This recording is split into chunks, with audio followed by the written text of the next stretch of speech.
Alright, there we go. We are recording. Last time, Wow. what happened last time? You all left, brain. You all left Axhope and headed back to Phandalin, worried after having seen Snowflake, Dylan III, hanging out over the general vicinity of Phandalin. You had some talks on your way there, before you came across Phandalin in a worrying state, with spikes of ice scattered about the town. Part of them located even in the central square. You all scattered to talk to people. Some of you went to Stonehill Inn to talk to friends, having discovered that the town is very worried and desperate for a plan. You suggested to them that, some can go to Axholme, but some can take residence in the Intercender Manor basement. Before you all went to go find various people.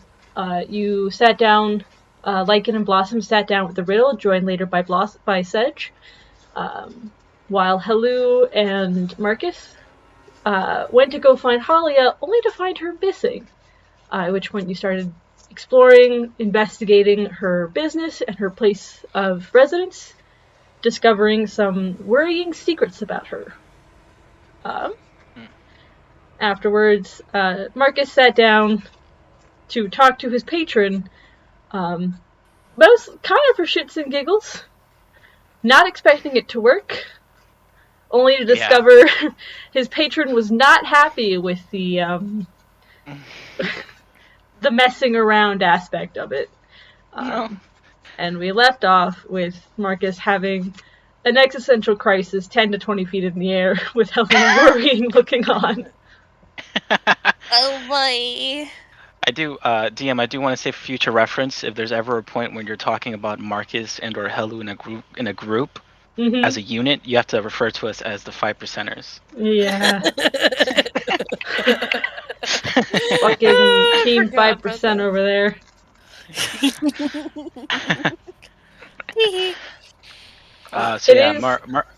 Sorry, it is late in the day, and people and villagers are getting ready. Some to go to Axholme, some to go to Dresendar Manor basement. All around you guys while you were having this moment. Cool. So yeah, Marcus is just up in the air, floating around, fucking dry heaving right now. Yeah. For Sedge, Blossom, and Lycan, it has been a little while since you saw Helu and Marcus. Since you saw the 5%ers.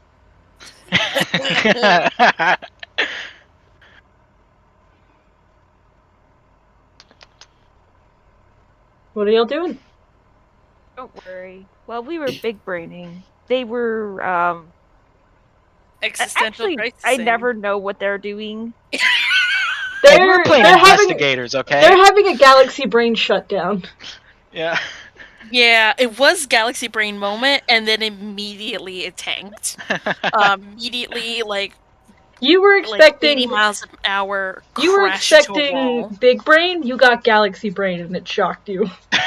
Oh yeah, big shock. Yeah. I look over. You woke up to a bigger world than you could have ever anticipated. Oh, for sure. Oh, hey, what's Helu's favorite color?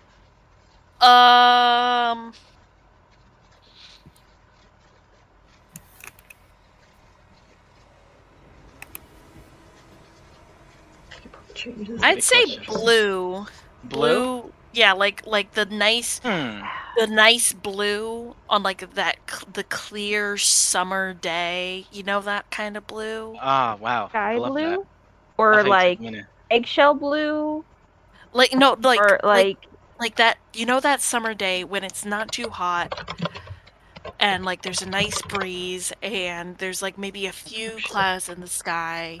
That just lovely shade of blue that when you look straight up, it is just encapsulates your entire vision. I don't know what it's called specifically, but that blue. And now I have a problem because are you looking at a dusky blue or a lighter blue? Vibrant. What we got? Vibrant. Okay. I know exactly what you mean. What you mean. That would be. Well, I think that would be Halu's favorite color. Deep sky blue. Like I'm getting some solid this vibe. you probably had that conversation with Marcus, so Marcus definitely turns to you and be like, hey, you know how your favorite color was blue? That does not matter whatsoever, okay? It does not matter that you like blue. If you have blue socks on, what even are socks, okay? Fucking prisons for your feet? What's the whole point of walking around? We don't matter. So Let's see in the what? sky. Marcus, so what? It's, Things will always be bigger than us. And honestly, that's okay. We have each other. We have our friends. We have whatever we're going towards. Whatever scale your patron showed you, sure, we're only here for a little while. But it's our little while.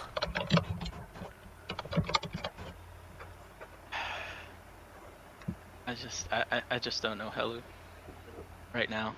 It's okay to not know. I didn't know for a really long time. And I won't ever know what they showed you. And honestly, it wasn't their place to show you. That wasn't fair to you. But every day is a moment. Is your moment. My moment. Okay, Helu. I think I'm happy about this moment then. Marcus flies down and gives Helu a hug. I guess he floats out. I pick him up and I pull him into a very nice, warm bear hug. Marcus just like cries a little bit and just settles down. Cause the shit hit different.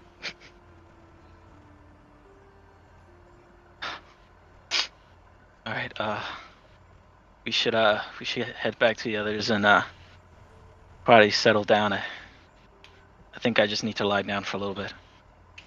Okay. I don't put Marcus down, by the way. Alright. You two return to the Stonehill Inn. You find Lichen, Blossom, and Sedge at a table with like the riddle written out and all the notes scattered about the table between them. Sorry, I feel like there's like some sort of vague light on my character because I just see like just a shift. It might just be the icicle over there. There is a faint like light on the icicles. No, like on my character. Like if I move, I see just the slightest change of color. It's very strange. Maybe it's my eyes. Sorry, continue. Is there anything attached to me? There shouldn't be. Okay. Nope. But yeah, what do y'all do as Sedge, Lichen, Marcus, Helu, as you guys return to Stonehill Inn and see each other. Marcus looks shaken as Helu keeps an arm on him. And Lichen and Sedge and Blossom all look sort of proud of themselves over this riddle. I guess before we reach the door, I try my best to compose myself. And head on inside, see what the others have been up to. We also have to talk about what we found, of course. So I just I approach the others as casually as I can. Like, all right, So we're back, guys. Some interesting stuff in the works, I'll tell you what. Yeah. Interesting. Sedge speaks up and he says, "Are you two okay? They're coming in like a whirlwind by now. Something happened? Yeah. I'm- Just a long day. Yeah. I'm gonna give. insight check March, Chris. Yeah, I give Marcus a, like, you're okay? Are we okay? Yeah, make an insight check. Yeah, I tell hello in their mind. I'm okay. I'm cool. Okay. I give him a pat. Whoops. Someone should have brought up their character sheet instead of playing Pokemon. Oh, the enemy. I thought I did though. No. I got like a 15 plus whatever. 15 plus whatever. Hold up. Am I rolling deception? Yeah. I don't know like. what's my wisdom? It's like a 2 or something, right? It's probably 17 or those two. Oh, I got a nat 1, so I got a nat 1 on that. Marcus is not okay. Get a nat 1. Can I like try and wave Sedge off? Marcus is not okay. I'm not gonna. Okay, so hold on. I obviously don't believe you, but like I see like you and Helu are obviously giving each other some significant looks. So I'm gonna be like, well, if you insist. The rest of us have been trying to decode these riddles.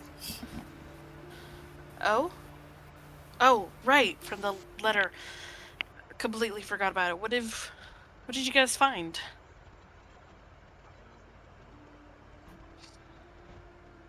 Blah blah blah. Fill in the. Excuse me. While they're talking about that, Marcus is just gonna go for a drink. Builder, you are Yes, muted. Just so you know. Oh, valid. Toblin's kind of busy, like helping where he can, but he can spare a moment to get you a drink. He's like, the way he's helping is getting everybody a drink. Oh, I see. All right. I just tell him to give me the whole bottle. He looks at you and he's like, "Yeah, you know what? You look like you need it." You bet your ass I do, Toblin. Yeah, he hands you the bottle. Goes back and helps, other people out in the tavern. All right, cool. I'm just gonna hang out by the bar area while they talk about the riddles. Alright. Yeah. If you guys wanted to do something with the riddles, now that Helu you're included and can have a chance to weigh in. Probably just first say that. Oh, the first stanza would be the Dryad. Over in the Circle of Thunder. She told us that was a way to get to the Feywild, though dubious if it's a way anymore. I would like to bring out red string, please. Red. Alright, yeah. You can, like, using the table service in front of you, make this, like, red string board.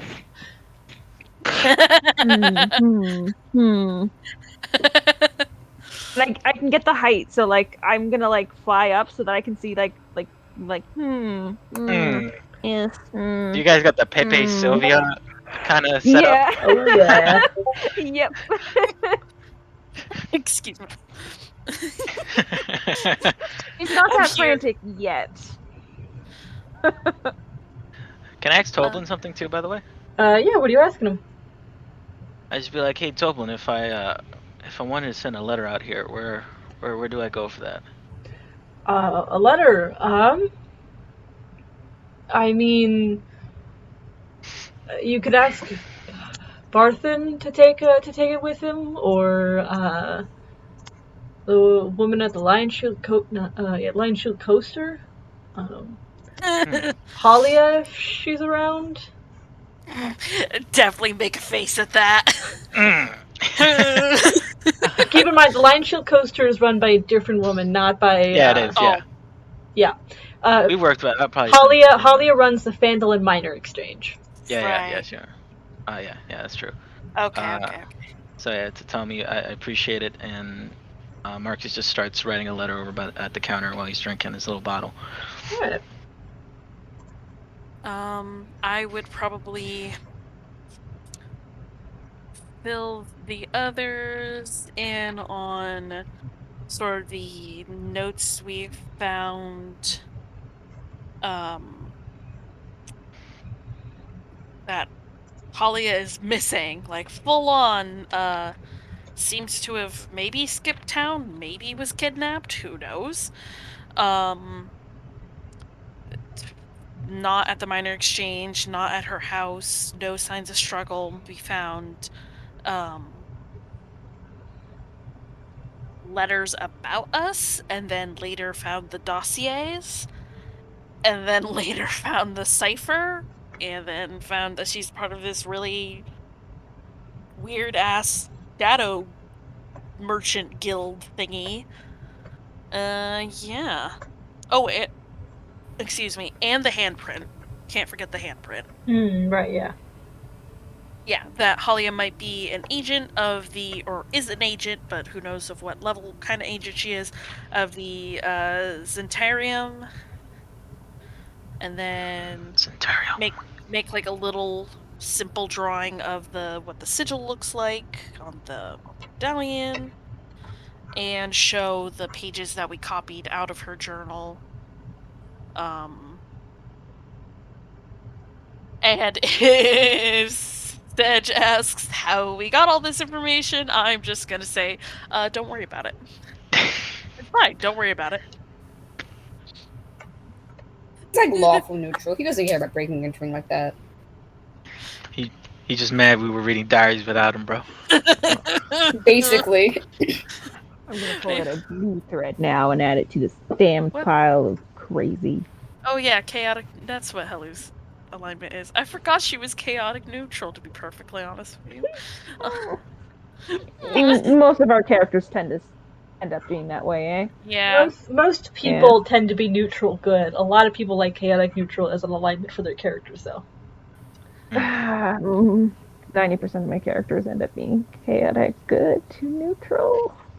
Yeah. Although I apparently, with my funeral director character, played like semi-true neutral, which tickles me pink every time.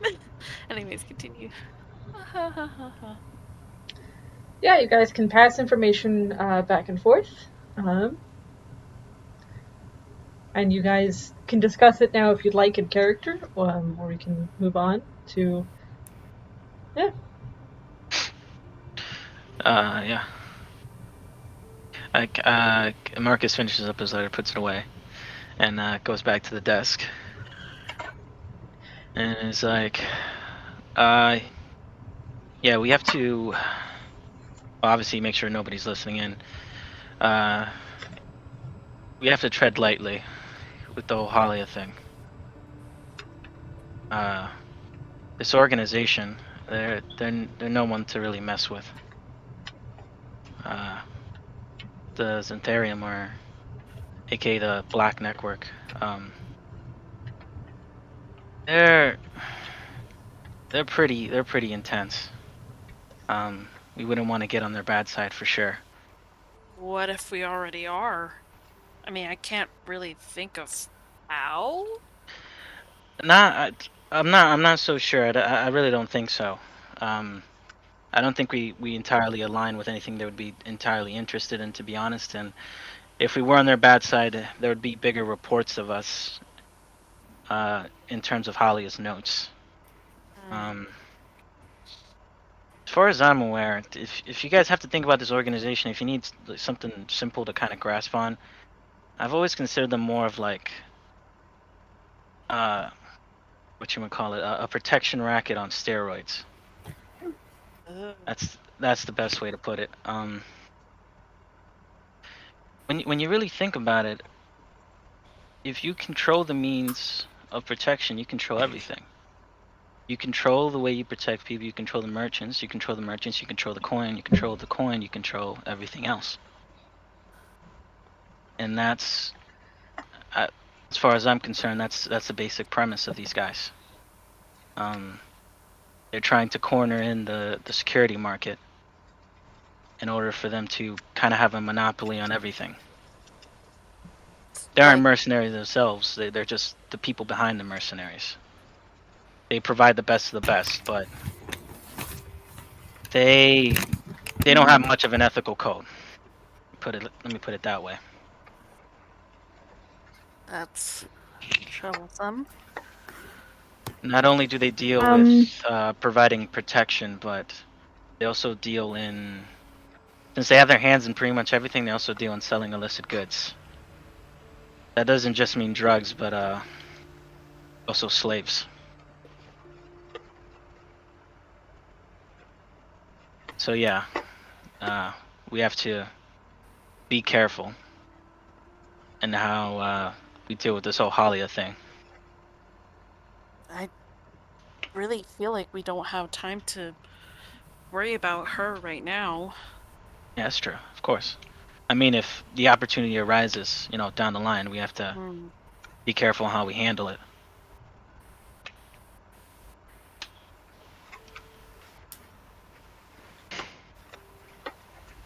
Yeah, pretty crazy. Yeah, this is a lot more than I honestly ever thought we'd get into. Red. Out of character, I'm aware of the Harpers and like how they connect to Ogma, and then through Ogma, like different clerics that follow him. Would I in character know that, considering my mother is like a cleric of Melil, one of Ogma's like second hands? Roll a history check. History check. Those are 12. Gross. Okay. Let's see. That's a history. 12 plus 8. Holy shit! I have a +8, guys. Really good at history. Oh shit. Yeah, dirty 20. Yeah, you'd know about the Harpers. You know their existence. And generally what they stand for. Would I know how to contact one? Yeah. I'd say you'd have an idea how to contact one. You're not sure how out here in Phandalin. You would know more about contacting them in Neverwinter. Okay, so like, okay, guys. So like, these guys aren't that great, sure. Like, generally when there's one force, there's generally an opposite force.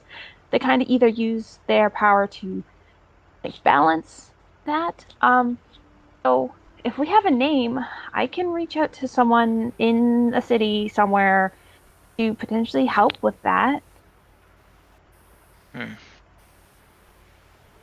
How trusted is this person in some city somewhere?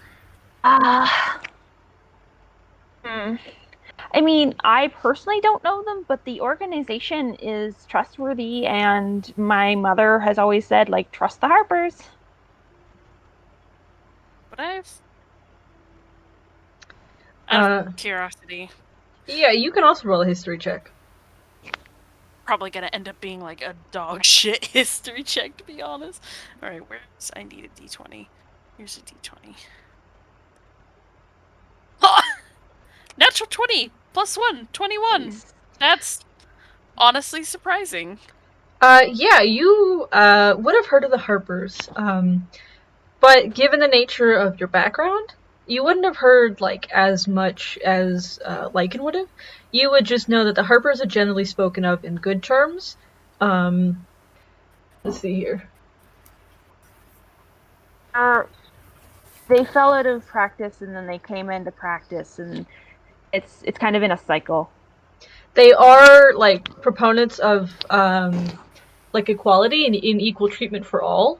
So there would have been whispers among other servants and other like gladiatorial champions and stuff, those who were forced into service, it's kind of the case of like when a job, when there are whispers of a union among a job, and all the managements are like, "Don't do that."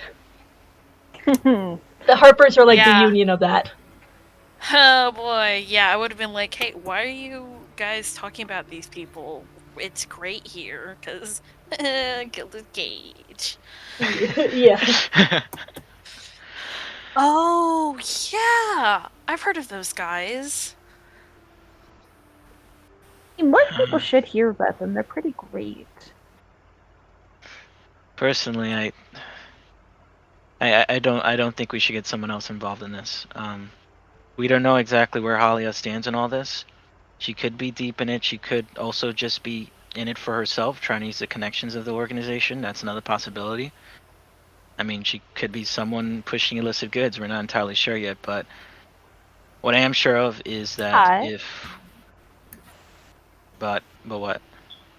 But if she's involved in a bad way, this could help her to realize that it's a bad way to be. Harpers aren't here to hurt people. They're just here for both education and stopping bad from happening. Like, they're not. They are to like educate, and they're about intelligence and like working through like to know why this is not a good time. And if she's just caught up in it, they would offer her a line out. What if she doesn't want it or doesn't take it? And that is something else that they come across. They'll cut her ties. I don't know. I don't think it's entirely safe for us to show our hand. That can be potentially dangerous for someone. They could get back to us. Yeah, exactly. I think that's definitely an option we could try to take down the line, but I think we need more information first about Halia's place in all this. We weren't able to crack the code in the diary because we didn't exactly have the key for it. So we didn't find it in our house. We didn't find it in the safe in our office. So I mean, if we're able to find it somewhere, then and are able to read her messages, then we might have a deeper idea of what exactly her motives are, and then we can act from there. But right now, seeing as how we don't have an appropriate amount of information, it's not a good idea for us to let anyone know what we know right now. It's got to stay here at the table. Potential place the cipher could be in her archives,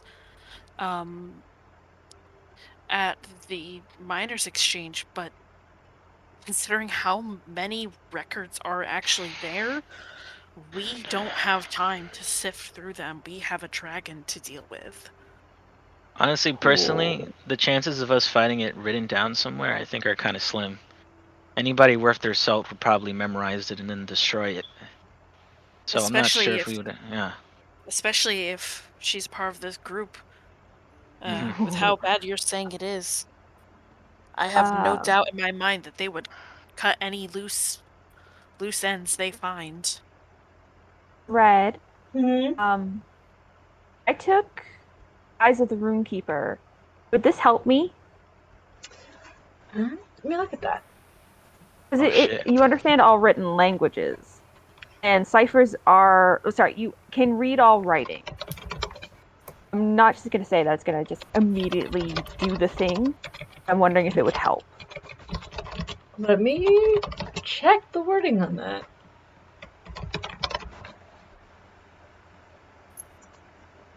I did a lot of I think.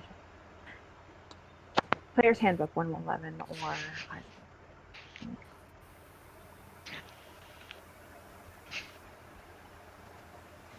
Okay.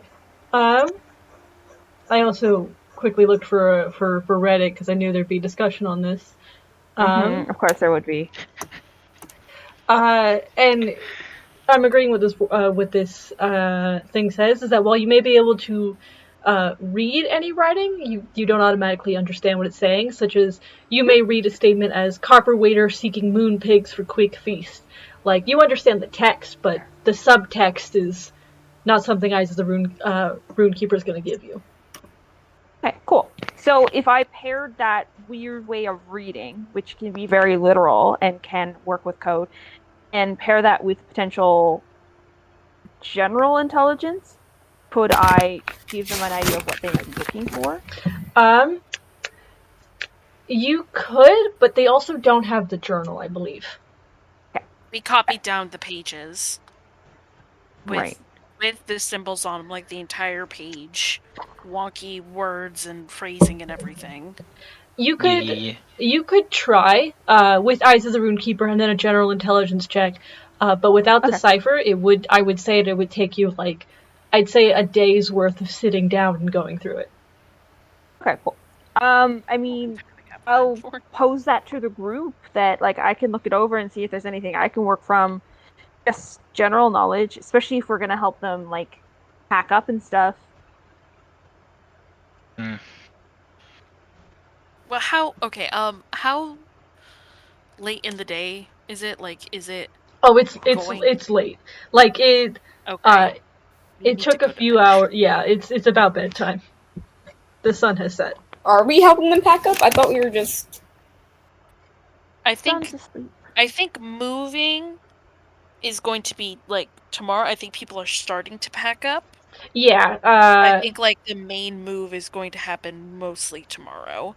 Mhm. Because I think the plan was to set out for the burrow, get the sword, and then hightail it to wherever the fucking fortress is in the mountains. Are we staying for them to leave, or are we leaving as they leave? That is up to you all. Huh. Because if we're Blossom. staying until they leave, I'm gonna say that I want to look at this. If we're leaving when they leave, that won't give me enough time, but maybe I get lucky, who knows?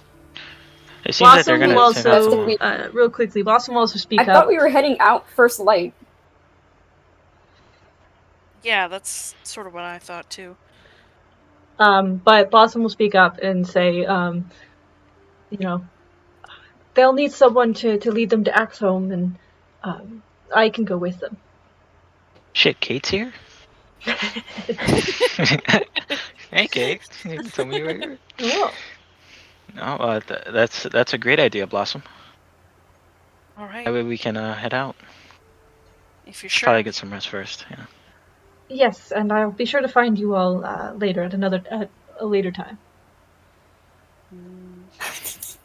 Really quick, Seeing as how long would it take for us to get to the burrow? To the burrow? How far? Burrow? Barrow, technically. Oh. Let me see where it is on the map, and how many hexes that is, because each hex is miles. From Phandalin to the Dragon Barrow. Gotta say, I have never understood the pain of measuring things in minutes it takes to get places, as I have since playing Dungeons and Dragons. Yeah. Because I don't understand distance. I don't understand distance, but I can tell you it's going to take you 15 minutes to get there. As the crow flies, it's 35 miles to Dragon Barrow, so it'll take you about a day and a half. Okay. Okay. That's a direct line from Phandalin to the Dragon Barrow. If you take the road, it might take you a little bit longer, but it would be the road. All right, maybe we say meet back up with us in like 5 days here in Phandalin? 5 days to a week? That's fair. Just in case we don't know what we're going to find on the road. Something could delay us. Something is gonna delay us for sure. Yeah. Yeah. Yeah. I knock on wood. I knock on the bar table. Hey, that's metal, lass. How did you know something might happen? Oh, maybe it's because it's D&D. Something always happens. Yeah, you know.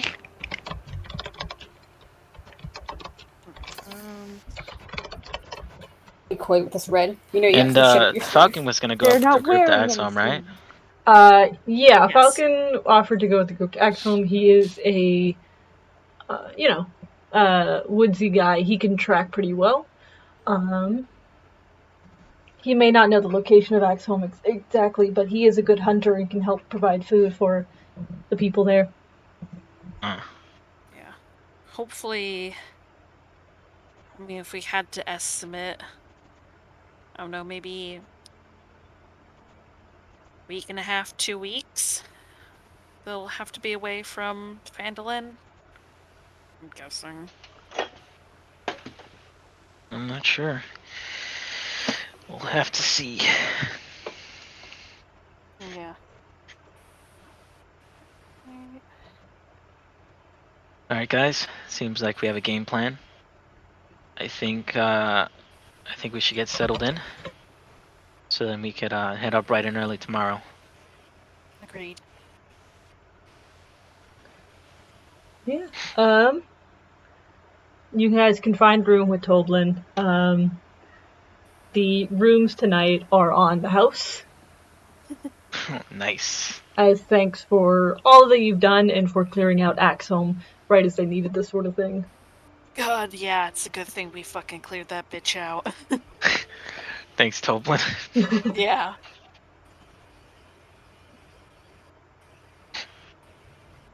So yeah, Marcus, he just goes up with another bottle and goes to bed. I bring hitting the him sauce a a little hard. large pitcher of water and a glass and some bread. Don't, please, drink the water and eat the bread. And if you need to talk, I'll just be in the other room. Okay, thank you, hello. I'm just gonna head to bed. Alright. Yeah, you all can settle down to rest. Is there anything anyone would like to do during this time? Any scenes before long rests? I talk to my dad. He doesn't talk back.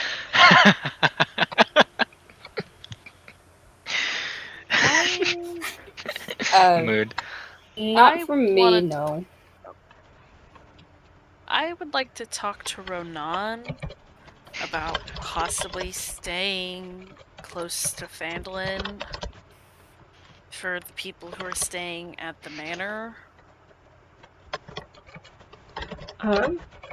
Yeah, you can find Ronan. Ronan did start helping people get ready, going into like town guard, town watch kind of mode.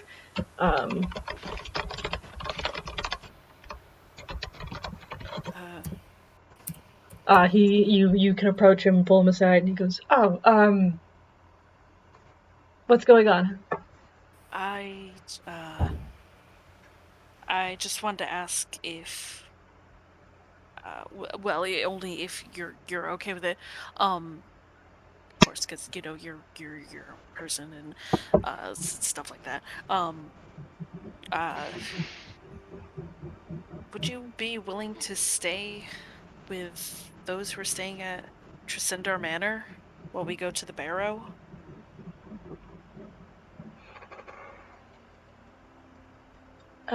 Stay here is sort of a watchman over them. Yeah, I mean, we won't be here, and I mean, a lot of them are kids and like old people, so and you're like already good at this sort of stuff, so you'd probably be able to stop, panic people things. I mean, I'm hesitant to leave you all. I am having fun on this adventure, as interesting as it has been for me. And I have to admit, I'm curious about this dragon barrow myself. Fun? Listen, I have been You've in almost water. died I twice. have been in water deep for a lot of my life, getting out and seeing and exploring and fighting monsters. This is exciting. This is different. Usually, I had to deal with criminals. I'm like, you know, that's the job, and I appreciate my job, and I'm happy to contribute to public peace. But, like, monsters! There's a dragon, for God's sake! I'm trying not to laugh right now because goddammit, that's actually really funny. Like, character, person, me, trying not to laugh because honestly, same, Rao, same. But like, hello, character, appalled at this, just like, It's not every day. It's not every day that you see the dragon, and not just a dragon, but whatever the fuck is going on with that one. Because it's clearly not a normal one. you've died in almost every single fucking thing that's tried to kill us. That's been a bit of bad luck. And what is adventure if not? Adventure isn't fun if there's no hint of danger. It's not. I would kill.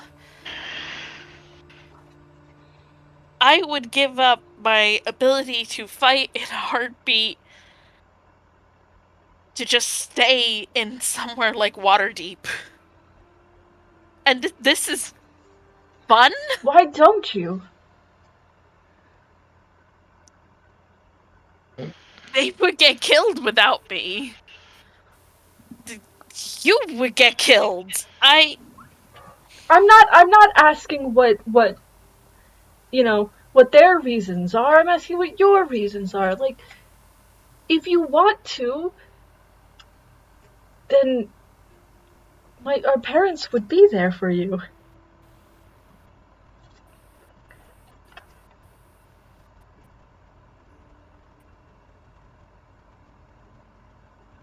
I understand. Not really my parents, though. Maybe you don't think of them as your parents, but they haven't stopped thinking of you as their daughter. Oh shit. Since you joined us.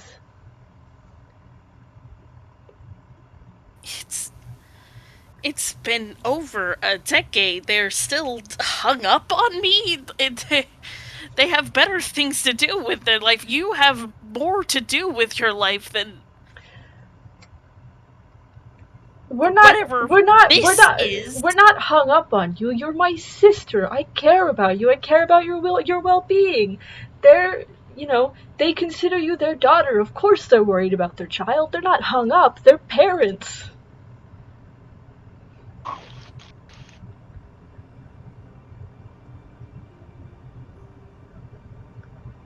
they care? Of course they do. I care. They care. They really, really wanted to come back and find you one day, and they were planning it. They've been saving coin since they moved to Waterdeep.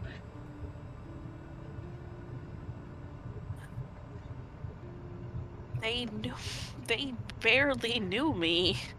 I was a kid. So?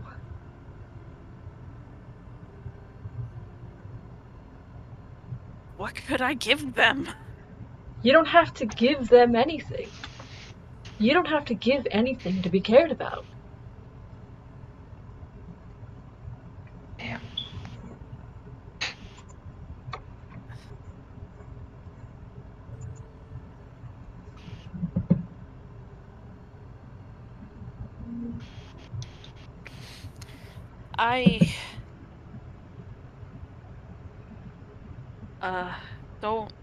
I don't know what to do with this.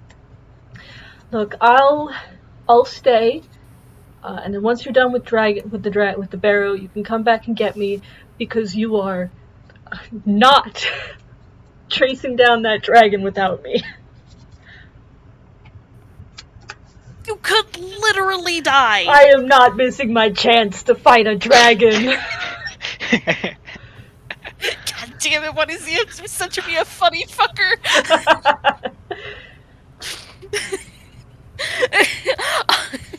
Real talk though, let's be real, this would be literally all of us. Yeah. Fighting a dragon? Fuck yeah! Let's do this! Oh my god. God damn it! Why is this so funny?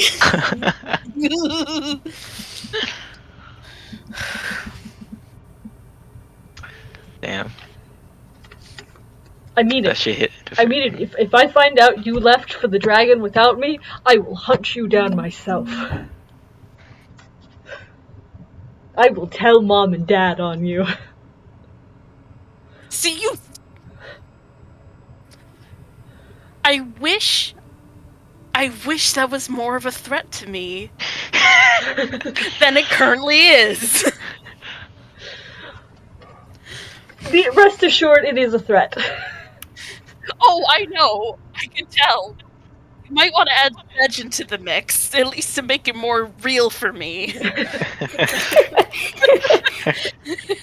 I swear, he thinks about buying a leash for. I'm getting sidetracked. Yes, being here for the townspeople for now would be a great relief to us. Ever since this dragon became a problem, ever since it started more just coming closer and closer to Fanling, it's all we've worried about, but we didn't think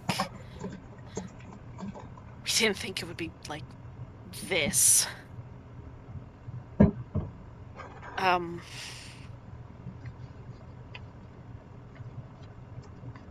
think I understand. I'll watch over them to the best of my ability.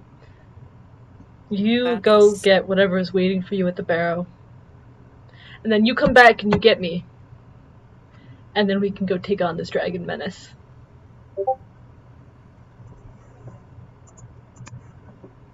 Okay.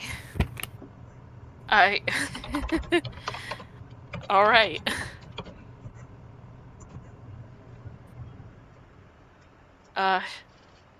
Just, don't blame me when our parents get real mad that we fought a dragon. They will be mad that we put ourselves in danger in that way. But they'll also be proud.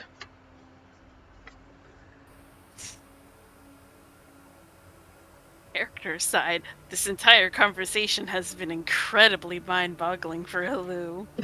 And we're gonna throw in some family drama, and then also throw in comedy. Is it family drama if Halu's the only one who thinks that there's drama? I mean, yeah, Ronan's just sort of out here living his best life, and honestly, good for him. Halu is having an existential crisis of, what if this man dies? I will have to avoid Waterdeep for the rest of my life. I could not physically face his parents. / my parents, apparently. And I also won't lie, guys, depending on how things go, I genuinely don't know if Halu will make it past beating the dragon. You'll be fine. No, say psych. Connie? Her entire character arc since finding Ronan has, eventually starting to lead towards Waterdeep. Unless we do, an anime beach episode. We can. Don't worry about it.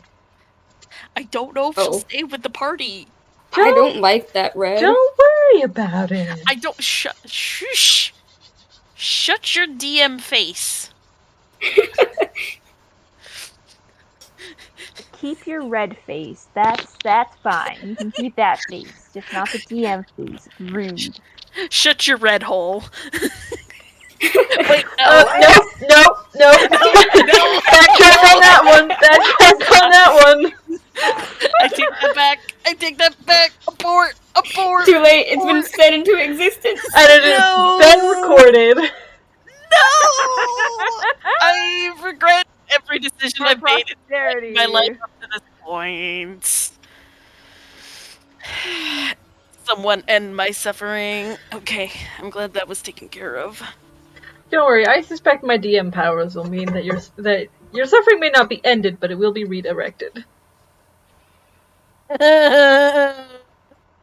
Pain, What's that supposed to mean? Don't worry about it. suffering. Thanks. I hate it. I'm in danger. Oh yeah. You all. So you have that talk with Renan. Anything else? That is it for me. Thank you. Anyone else want to do anything?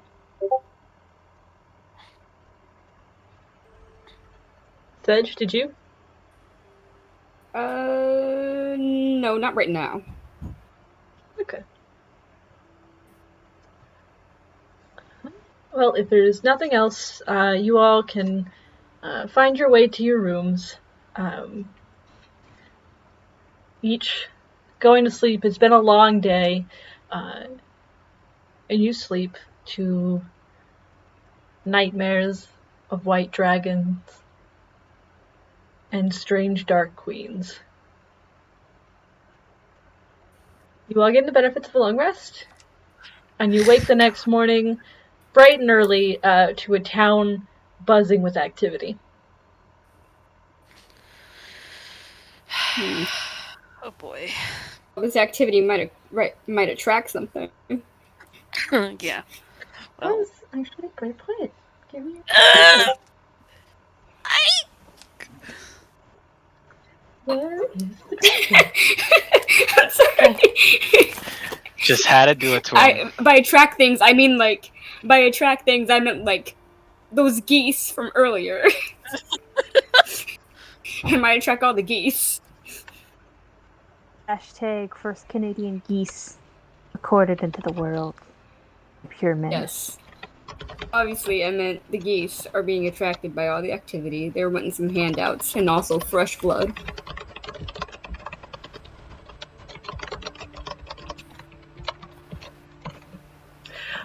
Yeah. Fresh blood. You Hoorah. included amongst your dreams is the faint honking of a very angry flock of geese. Oh no. Everyone inside is No, evil. those were your nightmares. It's an even more greater than the dragon. Everything else before that was like, yeah, we can handle this. Oh my god, geese! But you all, the Never town seen a is goose busy. before. There is Barthen and Lenny and Greywind, proprietor of the Lion Shield Coaster, have pulled out their wagons as well as their the steeds to drive them for people to load up supplies and personal effects that they're too attached to let go, as well as food, water, all that stuff. And there is like a group of people gathering, clearly starting to get ready to head out for Axon. Another group of people have started kind of like because it is the older and the younger that are staying at Tresendar Manor, there's like a fireman bucket line leading to Tresendar Manor to carry stuff there because it is closer, and to ease the strain on people. All right, we gotta go. Yeah. The faster we are, the faster we can deal with this dragon. And these people's Marcus lives is- can go back to normal. Yeah, I agree. I gotta make a quick pit stop first, though. Marcus is just gonna go over to Lion Shield. Lenine Greywind is there, kind of like making sure her business is good to be shut down for right now. She turns to you and she goes, "Oh, Marcus, right? How can I help you?" That's the name. I was told I could send a letter to you. Through you, I mean. Yes. You caught me at a good time. This is about the last time that I could get that letter out before heading to Axel. Okay, awesome. I need this expedited. If you don't mind, just tell me a price. A silver should be fine. Okay. Here's 5. Just make sure it gets there. Make sure it gets in the right hands. Are you sure? Positive. This letter's important. You have a nice day. You as well. She'll take the silver and take the letter. And like as you start walking away, you can hear her call someone over, like handing them the letter. Okay. Yeah, and we go like pick it like a moment or two later, the person's on a horse and galloping out of Fangolin. Just hauling ass. 5 silver goes a long way. Yeah, exactly. I was like, yeah, take this shit. All right. Okay, guys, let's get going.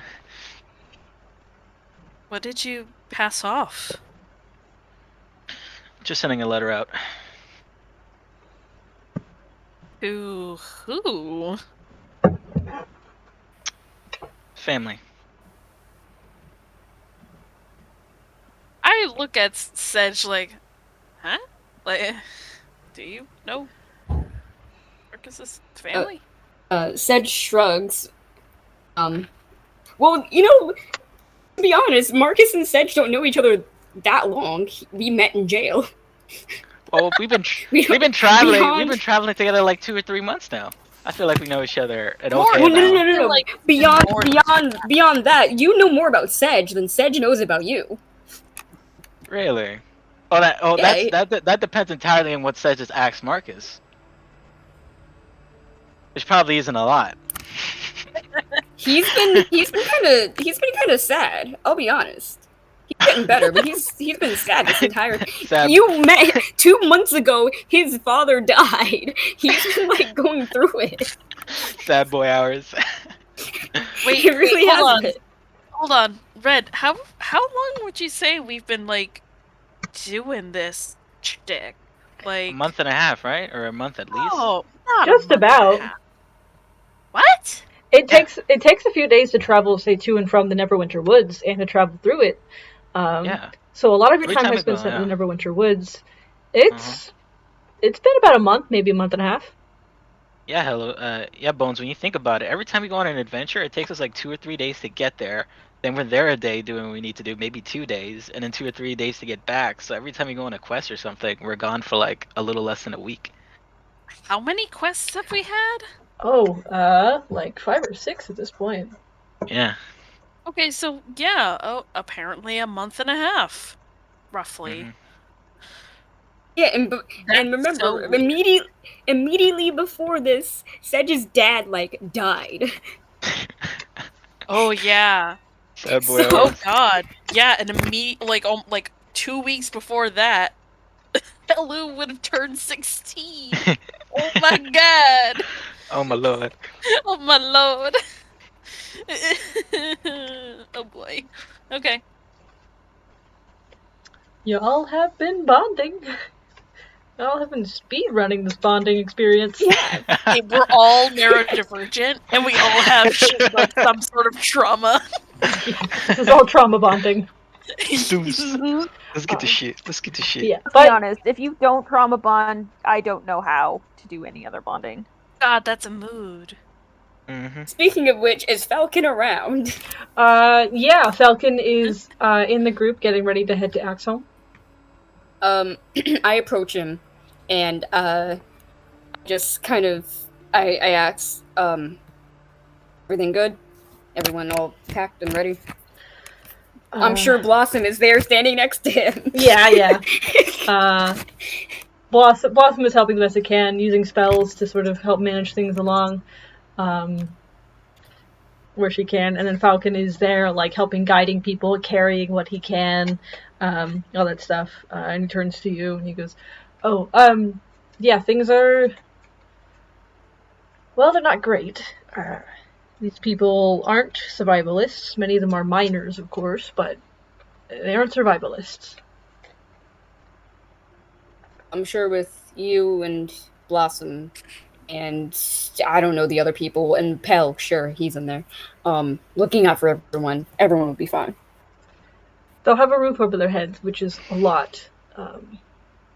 It's And better defend- than staying here. And Sedge looks up at the sky and it's just like, dragons are never a good experience. No, I imagine thought- not.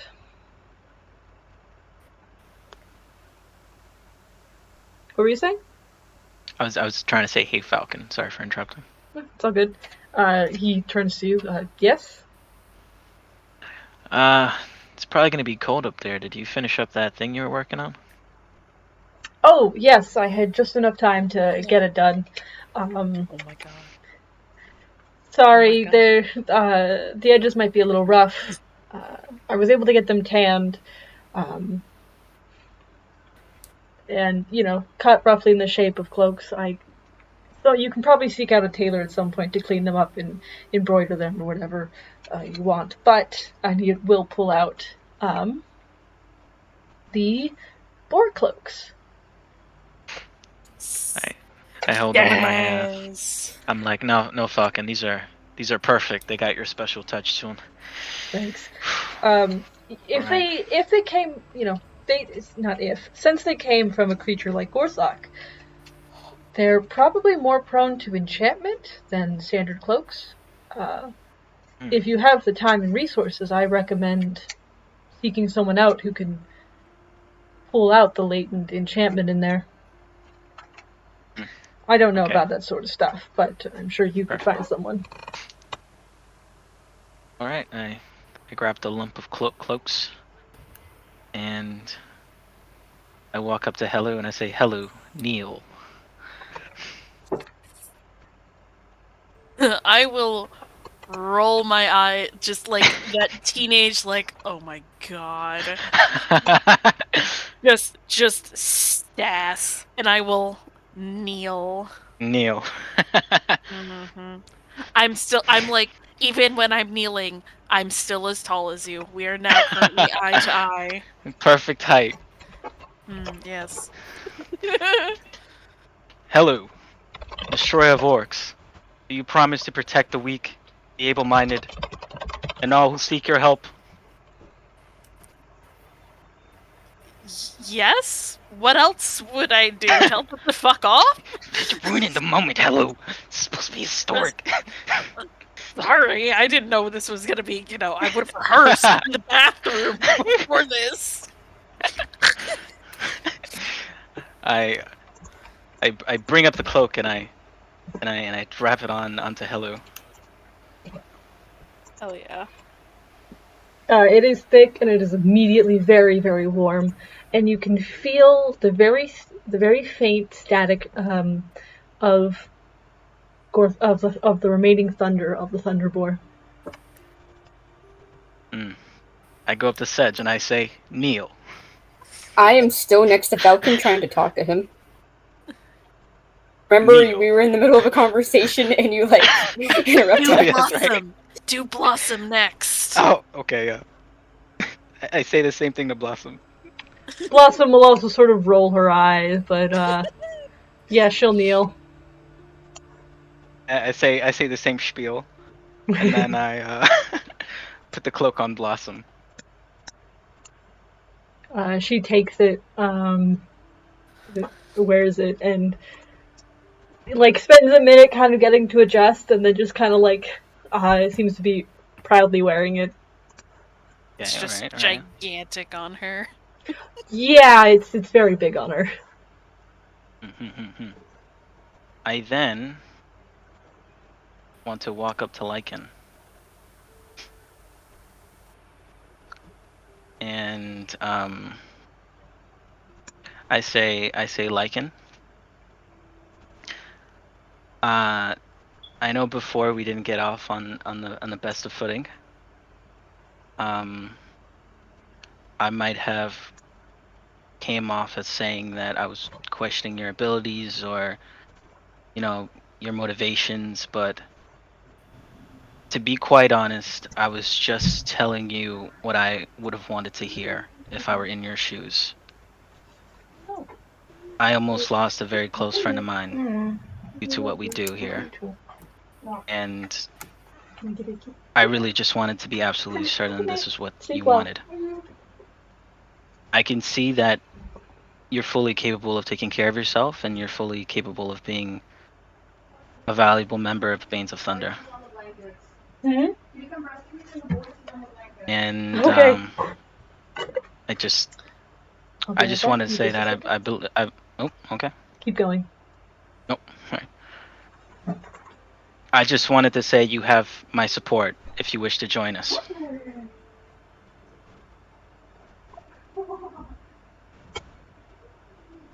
You're muted, Zelda.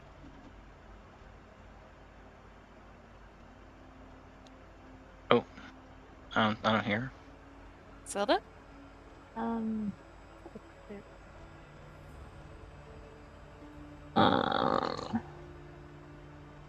Lycan wants nothing more than to belong to a group as a singular being who studied and has no father and has always been the singular being, but also like weirdly nah. This feels nah. Hmm. So she's gonna kind of hasn't changed expression from kind of frowning, um resting light disappointment, which I'm guessing is kind of her go-to when she's not looking at Hmm. people and trying to be happy. Um it's kind of light narrowing of the eyes and kind of go, as a group, that's not one doesn't induct people into a group. That's that's not how they work in books. In books. Yeah. Uh, I think I think you're right. That's true. It is a little bit different in novels and whatever else. But I'm sorry. This is more of a theatrical thing to me. I was just looking for an excuse to say, I'm sorry, because I know I hurt your feelings before, but even back when I met you, I had a feeling you were cut out for this. It's what I wanted to say, and again, I was just projecting my own fears onto you, and I just wanted to make sure that you knew what you were getting into, and I just wanted to offer you my support. And I'm sure the others feel the same way. Again, this is just my way of asking again if now that you've taken part in what we do, if this is what you want.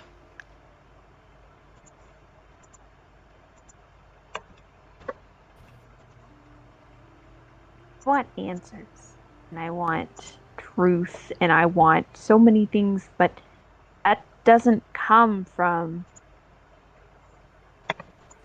people like you. Hmm. That comes from the people with the answers.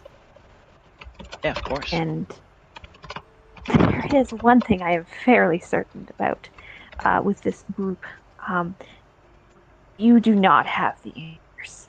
It does seem like you may be the means to get an answer. No, you're completely right. We're not offering you the answers at all. We're just offering you an opportunity, I guess. If you'll take it, of course. Um, why don't you hold on to whatever you have? We'll see. Okay, not a problem. I I tuck away the remainder of the cloaks, and I keep one on the side, obviously, for Sedge until they're done with their with their talk with Falcon. Mm-hmm. And Sedge, what was? We can I pop was back to the basically just conversation. gonna, yeah, just gonna tell Falcon, be safe and keep each other safe and et cetera, et cetera. Took the wind out of my sails there, Justin. Not gonna lie. Oh, I'm sorry. That's all I was gonna say to him. All right. Yeah, he kind of gives you a nod and like a very serious, I understand what you're saying kind of thing. But and he can go back, seemingly taking your words to heart and seriously.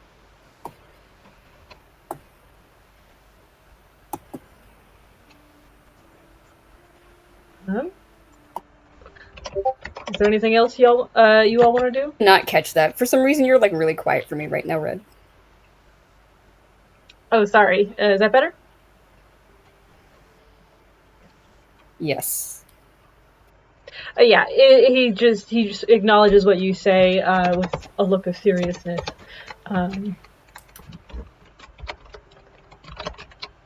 Yeah. That's all I got basically.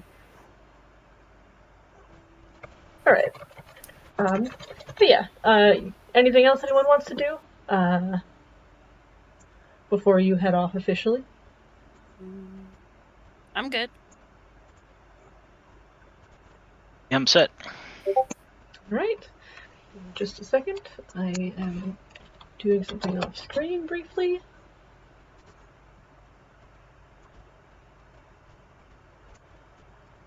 Had a cool idea for a little fun thing.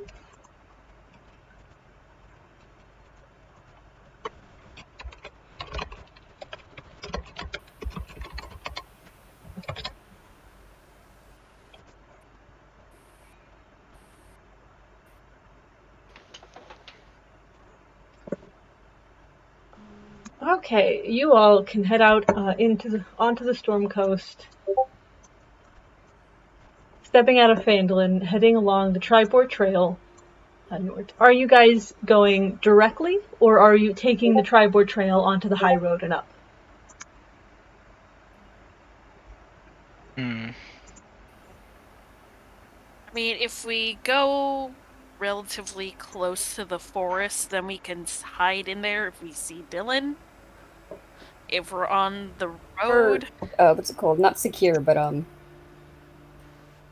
there's nowhere for us to hide on the road that we know of. Well, actually, would I know if there would be potential places to hide? I did travel it. No, the high road is like kept clear intentionally because it is a very well trafficked road. Okay, yeah, I would vote for sticking close to Neverwinter Wood. That is my vote. Yeah, I agree with Bones. I think that's the best way to do it. Whose boats? Saying that out of character. I was saying that out of character. I know. I'm fucking with you. just that sort of shit always makes me laugh. It's so cringy. So it's a but no every bones time. day. It's a no bones day. Oh, okay, bye. I will say, as a piece of warning, if you are traveling, just inside the woods, intending to be stealthy, it will take you longer because you'll be moving at a slower pace. I'm just saying we could coast along next to it, and if we start to see or hear something, we just like dip inside real quick.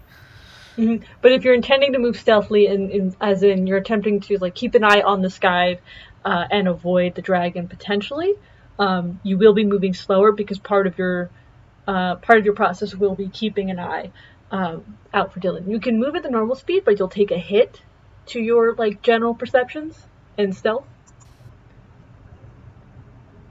If you're okay with that. What do we think? The other thing is that you haven't heard much about the dragon over the high road, which is odd, but Yeah. I say we just take the main road, honestly, so that way we don't waste time.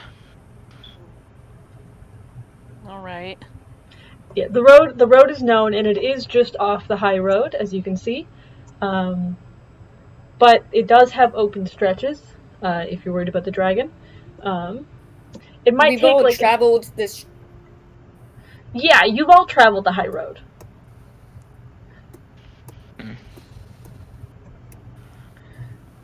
Nervous about being in public, but that's okay. I mean, if the dragon And if what we understand continues to be true, that it avoids hurting people or trying to hurt people, we might be able to be relatively disguised as travelers. We also got that helmet. Whoever wants to wear it. Okay, but also, like, if we go faster now, when there is less likelihood for him to be out and about, considering he's been more nocturnal from what I've seen as Lycan, might as well make up that time now. Yeah. Yeah, I agree. I think we should take the faster route then. Shush your Oodna boot face. Um, We're taking the high road. all right. You take the high road and I'll take the low road. Yeah, it will still take you about a day and a half to get to the Dragon's Barrow, and you'll get there closer to the end of the second day, sort of late afternoon style. But you all head along the Triboard Trail, minus Ronan and minus Blossom. Is there anything y'all would like to do on this day during travel? Keep an eye out for Dylan. Everyone can make a general perception check as you go. Where is Dylan? That is the question. To be or not to be Dylan. 22 for Lycan, Oh. which is the highest she'll ever roll without being really impressive. 22? 22 as well. We're twinsies. Zelda, we're twinsies. Ooh. Ooh. Ooh.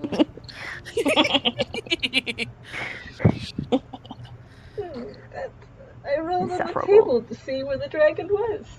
This is interesting. Where's the dragon? On the high road with us? Time to run! You all begin your travel along the Triboard Trail. How far is 24 miles? I believe it's 10. Okay. The first day of travel will take you about to the point where the high road and the Triboard Trail meet. Okay. That's not bad. Yeah. You get to the crossroads, but during your travel, you can look up, keeping your eye on the sky, and it is a bit more of a cloudy day today. And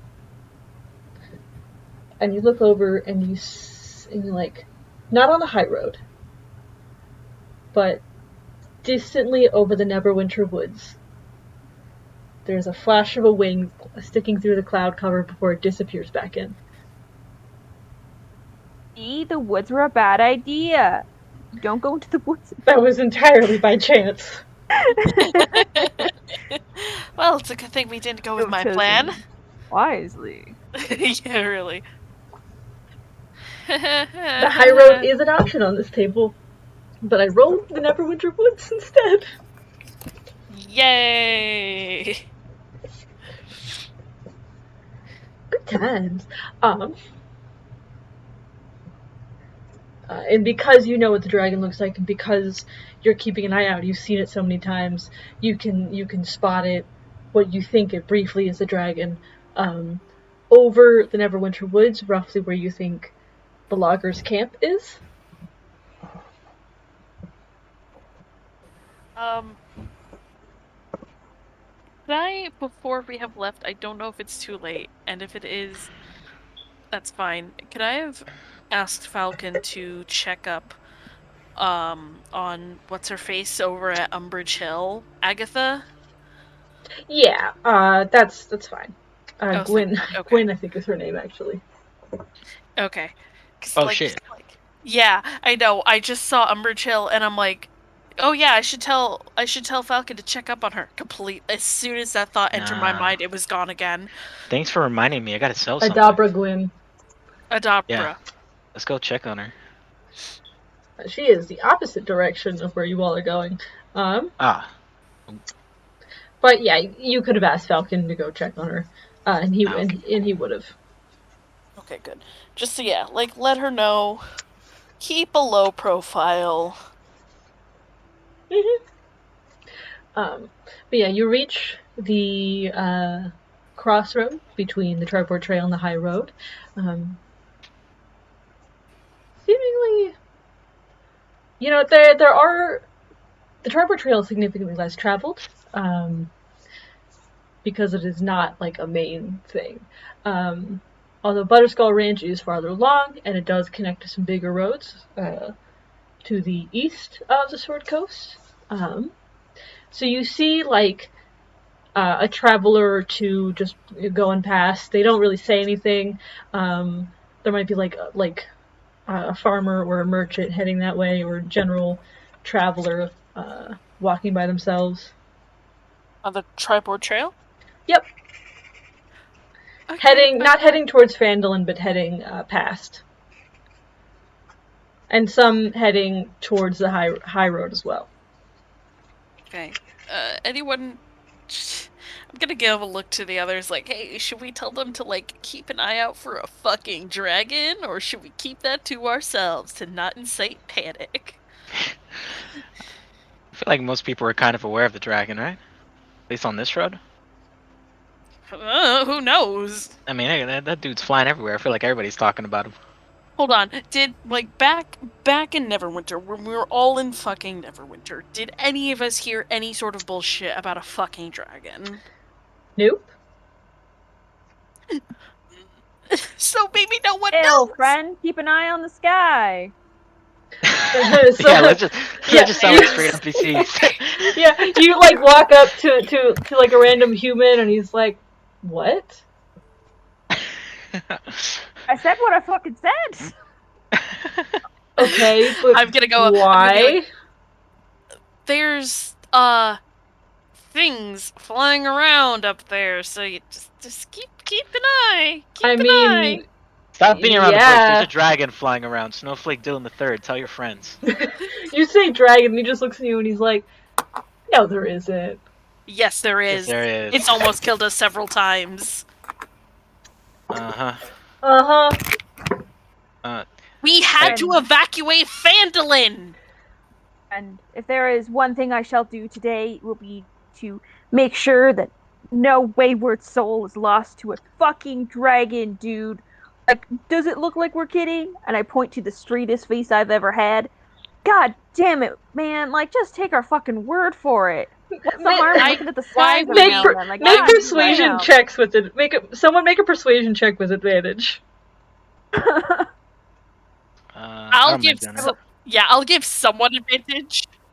I have a +5 on persuasion. I got a Whoever has +8. the best charisma, go Oh. ahead. Dude. +1. I have a +2. So 2, 3, 4, 5, 6, 19 plus 8. Oh my god. Wait, me with my +4. Yeah, you tell him about the dragon, you start talking about it, and the more you go, the more he looks concerned. He goes, "Well, I mean, I had heard rumors, but I didn't think they were true." They're very true. Just remember, when you those are tell not other rumors. people, make sure you say Snowflake Dylan III. That is a dragon's name. We want to make sure that he is separated from other dragons. He told us himself. He told That's us a himself lie. in whisper. Before he tried to eat us and we escaped. He was like, "These are the lands of Snowflake Dylan III. Never come back." The more he's thinking about the dragon, the more he's like, yeah, I'll keep that in mind. I'll keep an eye on the sky. For who again? For Snowflake Dylan the second, you said? The third. No, that was his father. That was his father. Oh, yeah, I can keep an eye on this Dylan Snowflake. Snowflake Dylan. All right, just keep safe out there, man. You too. Thanks for the heads up. You're welcome. Got it. Safe travels to you. Safe travels. As soon as we were far away, just wheezing, like quiet wheezing laughter, like hysterical, just like.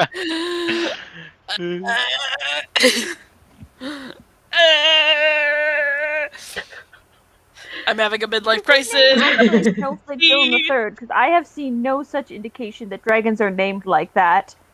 We just call him that. We didn't want to just keep calling him That the is dragon. not his name. Blossom Yeah, so that's his name. decided on the name. Credit where credit is due. Mhm. It's pretty great though, so we I all call personally him think that. it's ridiculous, and the dragon will kill us. I think it was a combination of names. Yeah. First it was Snowflake, then it was like I don't know who brought in Dylan, but then we were I like, think all it was right, you. it's not the first of his line, so third. So yeah.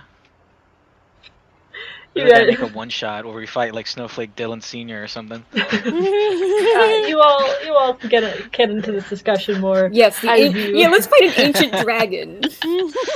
as you reach the crossroads, you step off a little bit and set up camp, as best you can, like tucked under like a lone tree or something,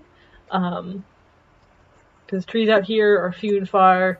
It's a little bit more plainsy, but you can set up camp.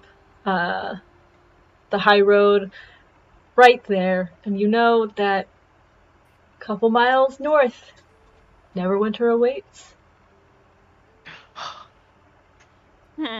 Great. The city. I Santa gaze Fe. fondly back at Neverwinter. I'll be with you soon. I imagine all of us are grimacing or towards Neverwinter. Yeah, Are you really. guys from Neverwinter? Oh, wait, and the like, forward why round- do I hate it so much? I mean, And- like, Reasons. There's Lycan looking fondly at Neverwinter, and then all three of us behind her in a row just grimacing like. Ugh. You know what, guys? As We she turns around, if she turns around, she just sees all of us screaming before we just like do the act casual pose, like is it something I said? Because like Neverwinter is pretty kind of great. Like it's got No, like super great infrastructure. It's No. got some great libraries. Don't forget the food. Bomb. Oh yeah. Oh, the food. The You know, we criminal should take a day trip to system, Neverwinter. let's not forget about Hey, that. you should meet my Uh, mom. She's pretty cool. a secret gladiatorial ring. Yeah, Oh, super sure. great. It's Sounds super pretty great. Sounds pretty sick. The criminal justice system in Neverwinter is absolutely impeccable. They arrested me in almost 2 minutes flat. Hey, at least you got the That best is lawyer in town. impressive. What did you For do? false allegations. Right? Like you didn't actually. What I did That's still on the table. isn't important. I think that kind of is important. Yeah, Lycan's got a that it's point. not. It's not. I'm I think pretty I would sure know it's best like about my own criminal background. So or what lack I'm hearing thereof. is, so guys, what I'm hearing is we gotta take a day trip to Neverwinter real soon. Yeah, my mom will feed you cookies. Oh fuck Have you ever yeah! had All right. Hell, yes. I'm not sure about Have Sedge. have you ever had fresh homemade cookies from mom? Hold Hell Uh, yeah! I never had a mom. Oh. Oh. Sort of. Oh. Well, I've Yeah, don't never bring had up a moms dad. around. Hello. Me Move. too. Oh, there it is. That honestly I did not wait for that to slip out, but I had a conversation with my brother and it's a lot. There's a lot going on right now. Also, hold on. Ah, God, I'm dying. God, what should I roll? Would Hello have cookies? Have had cookies? I feel like she wouldn't have. I feel like Yeah, Might right. have been a rare treat. I Maybe. pat Hello Like on the if shoulder and someone be like, snuck it in. That's true. Homemade though, it'd probably She's be like real particularly old. Oh. good at like these gingerbread cookies for like at the Winter's Crest type events. Like she makes these bomb houses and like little like churches and stuff with them. Oh You can hell make- yeah! you can make houses out of baked goods. Yeah, houses Bruh. and cookies. That's not even What? bacon. That's a lifestyle right there. Uh-uh. She's very dexterous. She hasn't knocked over a single one. I definitely haven't either. Insight check.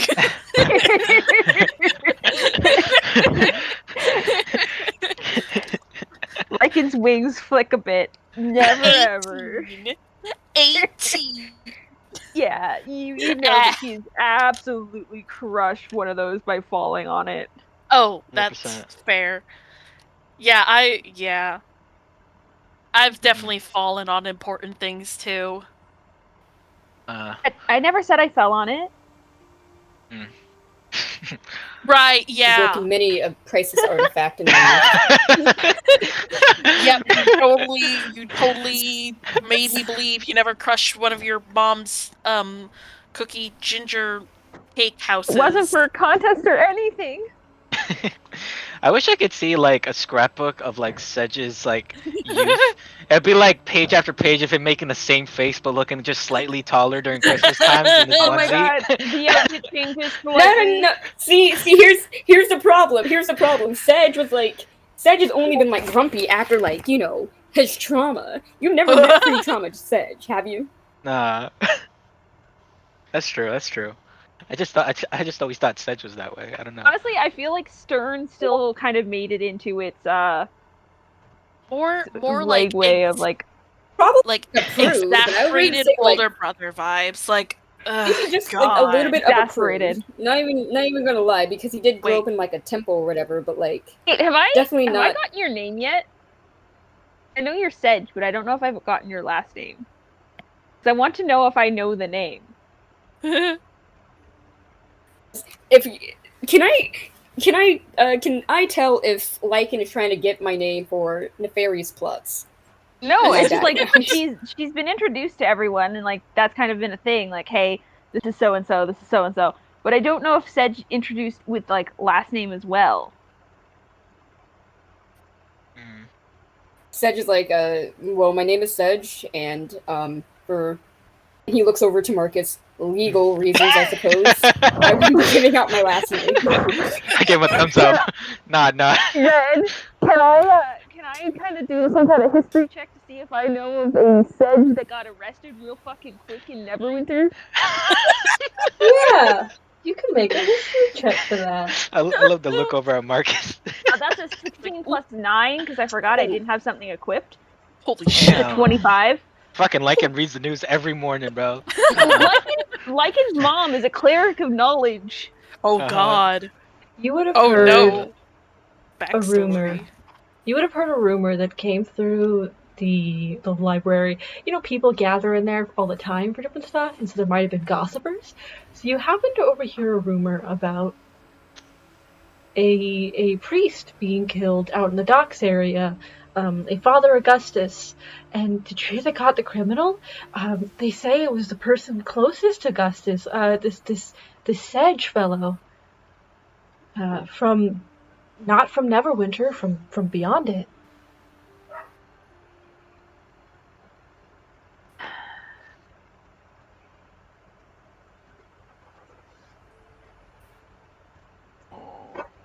Very good at certain things, but one of those things is not keeping my mouth shut. Oh no.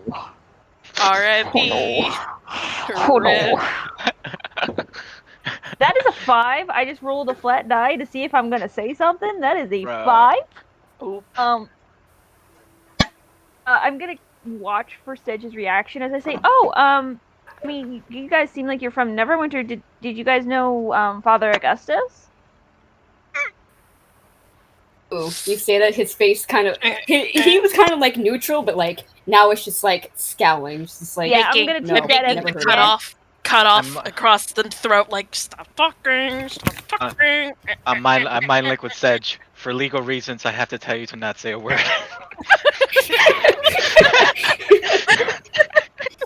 And I look at him and I'm like, for legal reasons, and then I put my hand on my sword, to palm of my sword. You will also not be saying anything.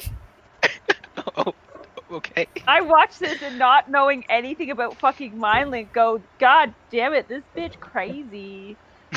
Oh my. I'm going to step in between and be like, it's a sore subject. Please refrain from talking about it again. He'll talk He was about it. He was a priest. Would I have met him? Ooh. He wasn't a traditional priest. No, and he primarily Dying. worked with the poor, the beggars, the lower class of the Docks district.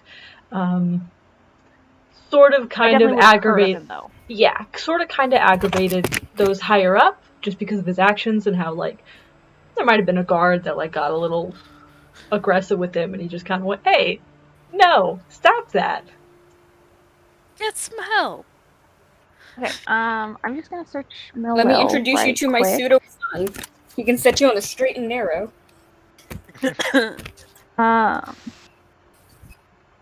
Lil is Very, and very Ike, you neutral. can correct me if I'm wrong.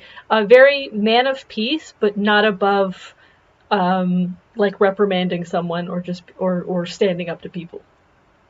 Yes. I'll be honest, it's been like, what, 2 years since Justin and I made Sedge's entire story? I'm pretty sure that's right. That sounds right. From sense. what we've heard out of character. That's been a God, minute, really? bro. 2 fucking years? Jesus. Yeah, it's been a Here's minute and a hoping half. more. So seeing the reaction and like in true earnestness, because like Lycan understands like shit happens. She's gonna just say, I'm sorry for your loss. He was a I great man. don't want to hear it. I don't want to hear it. Okay. Okay. To We should move on. to break the tension, Marcus definitely goes up to Helu and puts a hand on Helu's shoulder and is like, Can you "Hey, even reach? I can go on my Yeah. tippy toes." Yes, but yeah. I'm The like, "Hey, fan Helu." art's there, you guys. It obviously shows. Yeah. Damn it, close. It obviously shows him, like, oh my god, wait, I can nestle Marcus right underneath my chin. Aw. Aww. Perfect hug height. I can do that for Sedge, too. I can do that for everyone. Yay. It's been Anyways, sorry. established. Hug height has been established. Marcus just yeah. touches Helu's shoulder and be like, "Hey, I'll be your dad if you'll be mine's." I don't even know how to be one. Sure? Nice. Fist bump. It can take any man to be a father, but it takes a real man to be a dad. He may be your father, but he ain't your daddy, boy. Oh my god. Well, in Oh, that no. case, son, let's do some sparring. And Are I'll we get out breaking my. camp? We didn't even sleep yet. No, yeah, you guys are still at camp. You guys have settled down. Nice. Lots of weird conversation. I will take first watch. I will take second. I'll take that second watch with Marcus. Well, I guess I'll take the last watch. All right. You said they'll settle down for watch. Hello, please make a perception check. 1 second, I need to find my D20. Hello, there you are. What is that? Ice Stitch. Uda, nana, tusta. 21. 21. You sit down under this tree, doing your best to keep your fire low, seeing what you've seen of the dragon. You saw it over Neverwinter Woods, and you were still cloudy, so it's dark tonight, and you're trying to keep an eye out. You do see in the distance to the west a little, like lightning. There is a sudden jolt of lightning. It's not very big and it's not very bright, but it is a couple miles, it looks like. You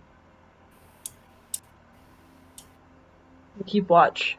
And there's like 1 or 2 more during your watches in the same sort of spot. But otherwise it seems your watch passes uneventfully. In the same sort of spot, would that be where we were told, like, the vague location of that weird Yeah, right around this lighthouse? area. Is that where that fucking haunted lighthouse is? Yeah, it's roughly around the location where you were told that was. Okay. Yeah, we never followed up on that. It's crazy. No, I mean, we have a dragon to deal with. We could do that later. Yeah. It was definitely the quest that wasn't as urgent as everything else. So like, No, yeah. it was more like a day trip kind of thing. You know, like, ooh, what's over here? A haunted lighthouse sounds like an awesome vacay spot. No, deadass. No, tell me that isn't some place you go to like in San Francisco or some shit like that. Yeah. A bunch of like tourists and shit. Tourist fucking would. Okay. But good overall. Your watch seems to pass uneventfully. Alright, I'll let them know about the weird lightning strikes. That's probably related to the weird haunted moving monster lighthouse or whatever the fuck is going on over there. Yeah, you can wake up Sedge and Marcus, and you two can make perception checks. I do want to summon my skelly boy. What was his name again? Pomegranate, was it? Papyrus! Papyrus. There we go. Papyrus. Yeah. Just so he can give me advantage on this. All right. You also have Sedge there. If Sedge, if you want to make like a separate check. Yes, can Porsche help me? Hi, kitty. Yes, I'll allow Porsche to help you because it is an intelligent creature. Hell yes. You're fucking forgetting you named your goddamn phantom horse Porsche. I hate it. Got a nat Not 20 on my Porsche. first roll. No, not a phantom steed. He's a horse. He's a celestial. And I named him Porsche because, you know, like, stupid horse. The song.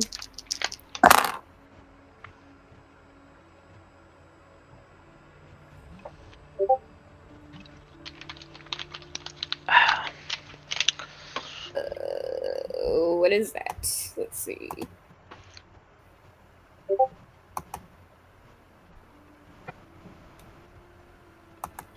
Oh, okay. I guess Justin is just gonna be flexing with his nat 20s. I got a 16. All right. Yeah, you two sit down to watch. You've got Porsche helping you keep an eye out, and you've got Papyrus there, like pointing. Like you have Papyrus pointing weird things out, and Papyrus will like point at something moving, and it's just like a rabbit. He'll point at something moving, and there's a fox. He'll point at something moving, and it's the wind. And it's Porsche. Ain't nothing it's slipping Porsche. on us. And then Hello, rolling over in her sleep. Sorry. and then points, and both of you see it. Both of you see this. Marcus sees it first, and then Sedge. But you do see a familiar shape over where Fandolin was. Huh? And Shit. it's only there for like 1, 2, 3 sweeps before it banks off and disappears into the darkness. Interesting. This man looking for late night snacks right now. Just glad we evacuated everyone. And Yeah. Yeah, for a minute you aren't sure if was looking for the people of Fandolin or was looking for you. Oh. But it's gone now, so. Oh. Shit, imagine he's looking for us. Probably looking for Blossom. after he went on a 5K run. Yeah, God. Hey, you doing okay, Sedge? Sedge is, after, you know, looking over there, he's just kind of like looking into the fire, kind of just like contemplating, and then he turns to you, Marcus. We're like close in age, aren't we? You're like, okay, so you're like 17, but you were like 20, right? Yeah, I was 20, just about 21. Yeah. Physically, he's 17. Holy shit! I put Sedge at 25. Damn. All right, so We should you're have a older life than together, you'd huh? be older than me by like 4 years and some change. Yeah, it's whatever. Oh yeah, around the same age. Yeah. But yeah, I turn to you, and I say, Marcus, can I be frank with you? I think you're only frank with me, Sedge. But okay. Sure. I do have a confession to make. Oh, like confession? I mean, I guess I am kind of your lawyer, so like you know you can be honest with me. No, not like that. All this talk of Father Augustus again, and we're so close to Neverwinter. I'm pretty scared of going there, of being in Neverwinter. I look over my shoulder and make sure like Lycan is like asleep, and I say I'm sure Lycan's mother is very nice, but I don't want to meet her. I don't want to go to Neverwinter. It's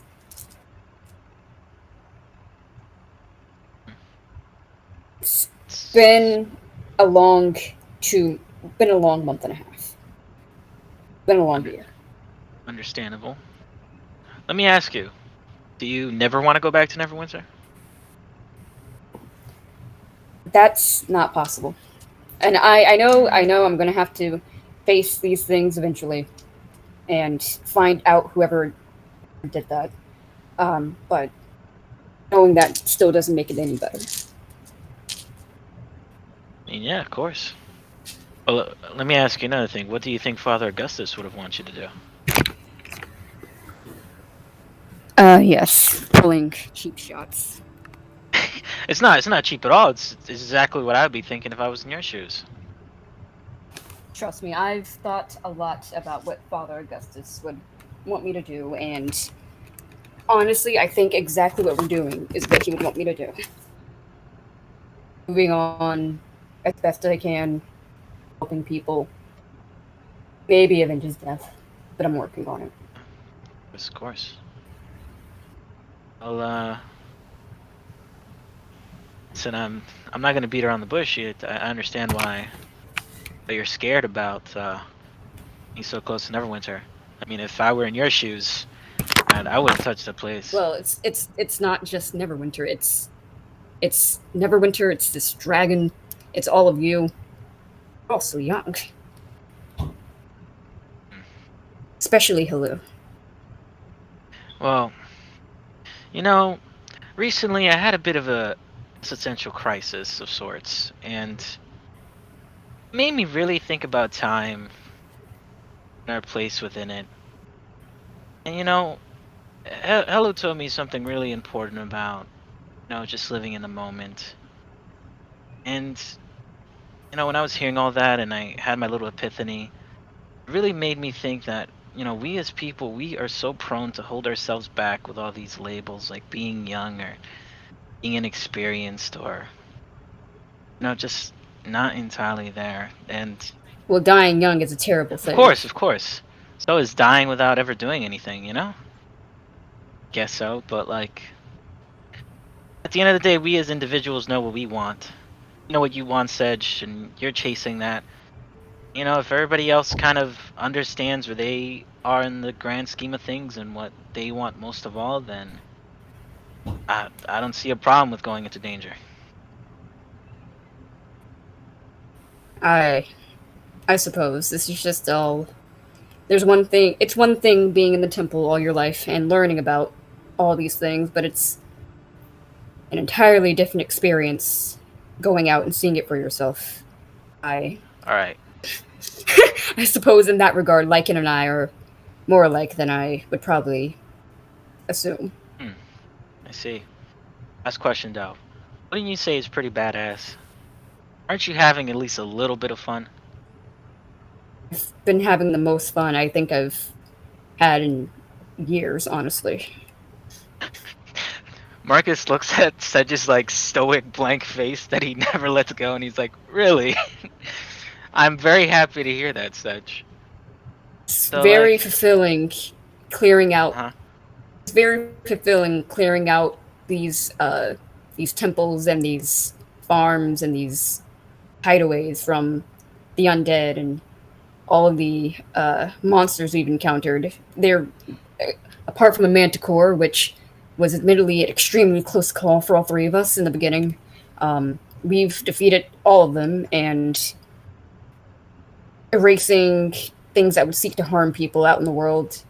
It is fun. And also, that farm was very nice. The animals are very attentive. Oh yeah, the ones you read poems to. Yeah. I did hear they were very nice poems. That's what Petunia told me. But yeah, Sedge. If you think you're getting something out of this, then the most I can really say is we don't have the answers quite yet about all that, shit in Neverwinter and what the future holds for us. But maybe right now we should just focus on kicking ass and making sure everything's okay in Phandalin, and try to get everything else off on the side. And Marcus, I do have something else to say. but I think this would be better in front of. This might we'll get what we're seeking from the dragon barrel first, and then I might be able to tell everyone what's really going on with the sword and Pell and some other things. Sedge walks over to you and sits down and puts a hand on your shoulder. He says, "But thank you, Marcus, for everything you've done since we met. I do mean that sincerely. You and Hello and Yeah, of course, Blossom man. and even Liking is getting there are some of the closest people to me." Of course, man. I know you're not big. I know you're not that into hugs, but Marcus extends his arms. He's waiting. He gives you like a one-armed hug, not committing Nice. fully. That Especially that since is it's kind of like progress. awkward. That is progress. Especially right since there. it's awkward because y'all are sitting because we're sitting right next to each other. You know that, right? Progress, baby. Yeah. Give him a little pat. It's alright, Sedge. Yeah, thanks for telling me, man. Of course, transparency is. Speaking of, what happened after you left to find Halia? You mean when we were looking for her? I already told you. We. No. When right before you came back got back to the tavern, you looked haggard. Honestly, a part of me wants to say I'd rather not talk about it, but seeing as how this is one of the few and only times you open up to me, it'd be kind of a dick move for me to be a hypocrite and not tell you. So. You're not obligated in any way. Okay. No, it's not that big of a deal. Once we left Halia's home and the miners exchange, and we were coming back over here, I wanted to I wanted to help Fandolin out. With all the icicles everywhere and whatever else, and obviously we can't move that. That's beyond our abilities. We would have to kill the dragon and whatever else. I just thought maybe there was a solution that I could figure out that wouldn't require everybody having to evacuate right away. And I didn't think it was going to work, but Hella was there to make sure I was okay, because sometimes I go off, some bad things Contacted your happen. patron. Yes. See, that doesn't usually work, but for whatever reason, it's worked. It's 2 times in a row now, more or less, or I've lost count. It's unprecedented. And I thought I could offer him something. I thought I could offer him something that would aid us, but he was asking for too much. He was asking me for too much. I couldn't accept his deal. To get rid of the icicles. It would not have ended well for me at the end of the day. And he didn't like that. And I can't imagine he did. The last time you made him mad, he regressed you by 3 years. yeah. But this time, that last time it was me just being foolish and trying to open up something. This time it was for something important. It's just, when you waste somebody's time like that, I guess he considered a waste. I just thought we were gonna end on equal footing or whatever, but no. Marcus, you're a warlock. You are in no way in equal footing with your patron. No. I don't They mean literally equal footing hold in all the the power sense. over you. Yeah. No. Of course. I don't mean equal footing in the sense of status. I just meant in the sense of it's not coming to an agreement. Like it's like asking someone for something and they're like, "Hey, give me this," and then you're like, "Nah, not really," and you're like, "All right, fine, catch you later." But I guess I caught him at a bad time, and he just showed me.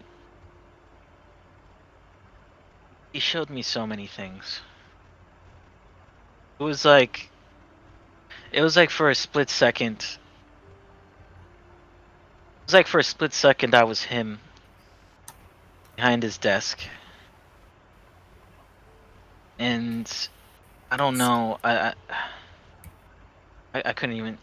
I hardly got sleep last night. It was like living. I don't want to say living so many different lifetimes all at once or something along those lines.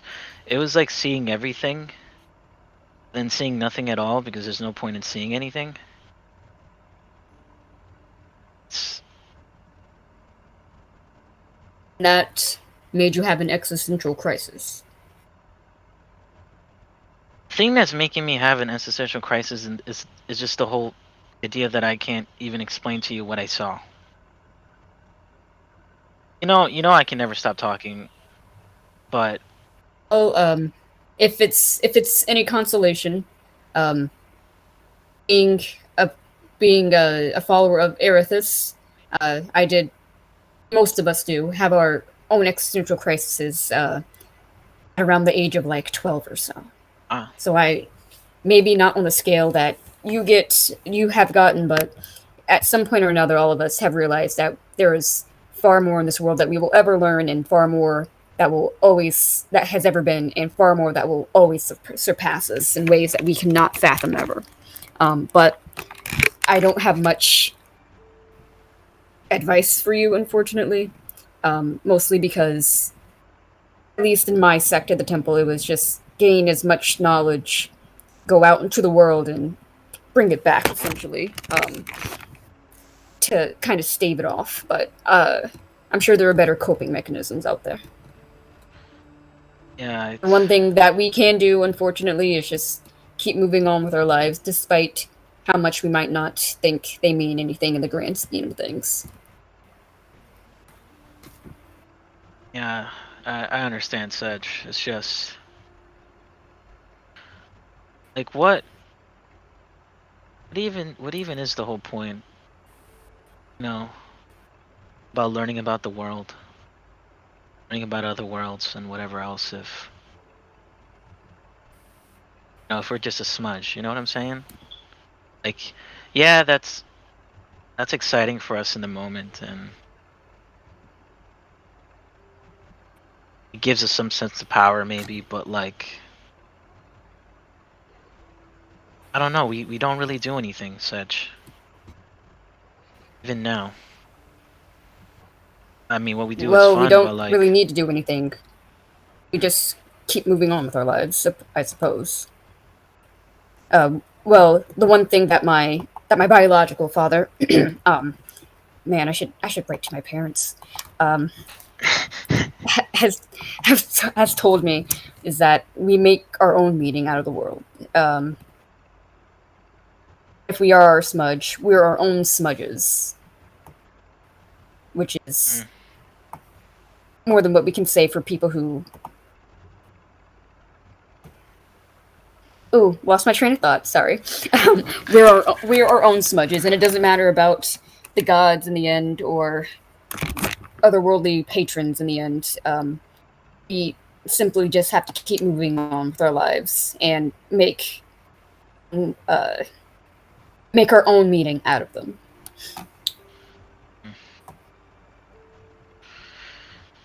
yeah, I guess so, Sedge. Just I don't know, man. Is what it is, I guess. Cool. Come on, we should. Yeah, I hope we have. Yeah, let's wake up. Let's wake up, Lycan. Yes, we should. We should definitely get some sleep. It's going to be an interesting day tomorrow, and I suppose remind me tomorrow. I do need to apologize to Lycan. I probably should not have snapped at her as I did for mentioning Father Augustus. All right, yeah, I'll try to remind you. Yeah, you all can wake up Lycan and return to sleep. Lycan, as you sit down for your watch, you can make a perception check. I keep Porsche with Lycan. That's a total of 10. Oof. All right. Yeah, you look out over the darkness, trying to see what you can see. Um, you're not quite used to this adventuring thing yet. So not really sure what to keep an eye out for.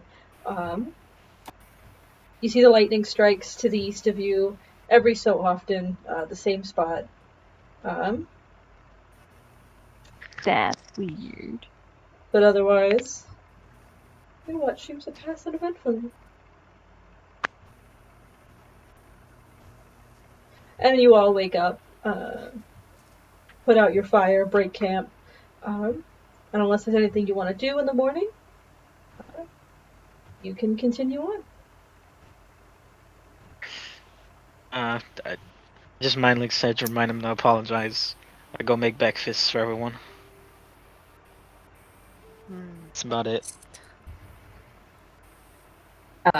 Yes. As Marcus is doing that, I imagine that you probably just like nudged him in the side, like. I didn't want to make it like obvious, you know. I was just like mind like. Oh yeah, I forgot we had that. Yeah, like I want to use it as much as I can. I'll be if I had that shit in real life, shit, I'll be using it all the time. You be talking shit with Jennifer at the library. Yeah, for real, bro. Don't even lie. Hell yeah. Tell me you wouldn't either. I would. I would be using that to talk shit about people right in front of their faces at work. It'd be funny. Anyway. I mean, you're not petty without telling me you're not petty. That's a move. I'm not petty. I'm right. Just resentful, which is different. I go over to Lycan. I don't know what are you doing actually? Probably just watching. She's never actually really set up or taken down camp. She's like got a little notebook out, I'm sure. Like this is like pure knowledge. I approach you and I say, first of all, I'm holding like fantasy shitty coffee. I imagine that we like roughly ground up some beans and like got some hot water from somewhere. Oh yeah. The worst. God. So Wait. I have shitty like fantasy coffee. Zelda, it's Tuesday. I gotta know. Is Lycan a coffee person? No. Now that I think about it, Sedge isn't a coffee person either. I have some tea. Better. I have some black tea, and I approach you and I say, Lycan, may I have a word? It's gonna take a second. She's preoccupied. She gotta write the notes and stuff that's going on, guys. Eventually, I'm sure you like actually get her attention and like not just like passively talk to her. No, he's probably just standing there awkwardly, honestly, just waiting for you to finish. Then. And after like a few minutes, I mind link with Marcus, and I'm like, hey, should I just come back later, or she seems pretty into this? Oh, idiot! Do what I do. Just jump in there. Idiot. Fine. So funny. Excuse me, Lycan. What? What? I have tea, if you would like some.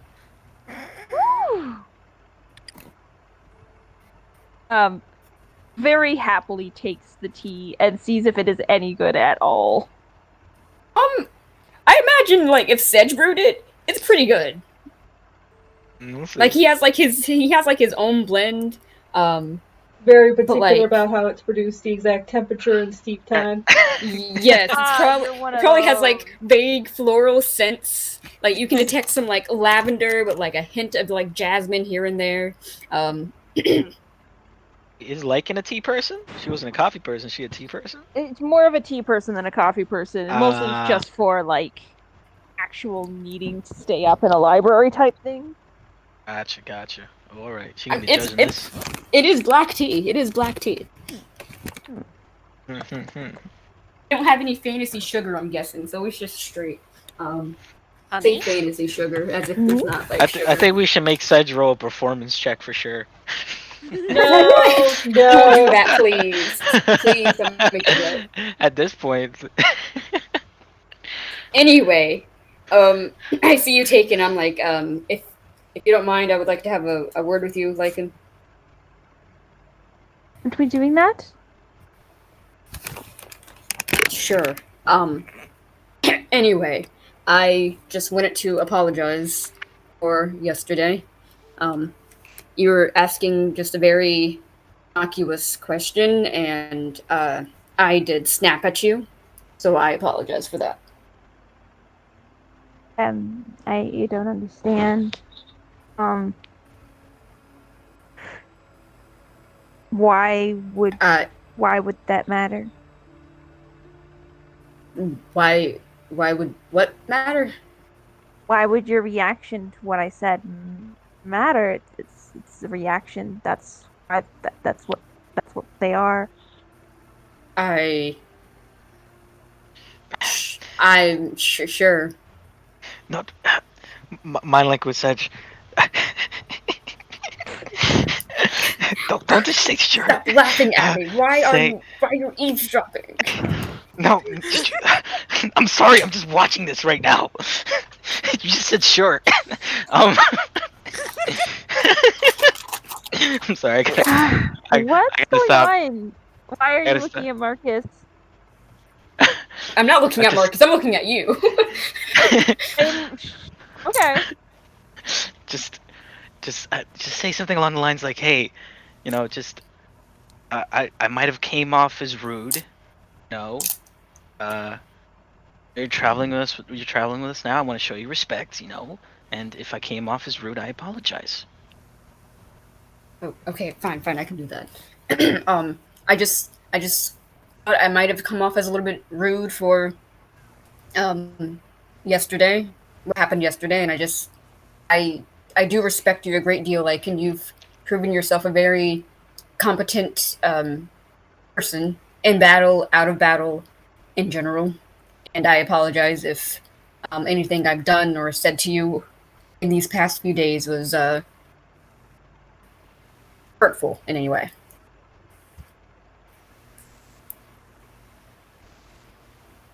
Hey, but I appreciate that. Thank you. Maybe it should be asked instead why it was a concern that I wouldn't understand your reaction, and instead why you were concerned that I would think little of you because you had an honest reaction.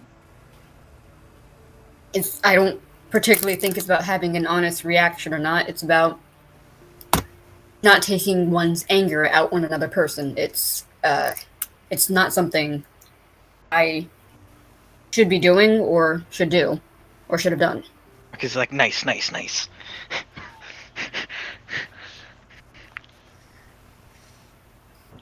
Okay. Thanks for the tea. You're welcome. It's it's my own blend. I don't use it a lot. I mostly just use the regular that you can just buy, kind of supply shops here and there. It's from when I lived in Neverwinter, mostly.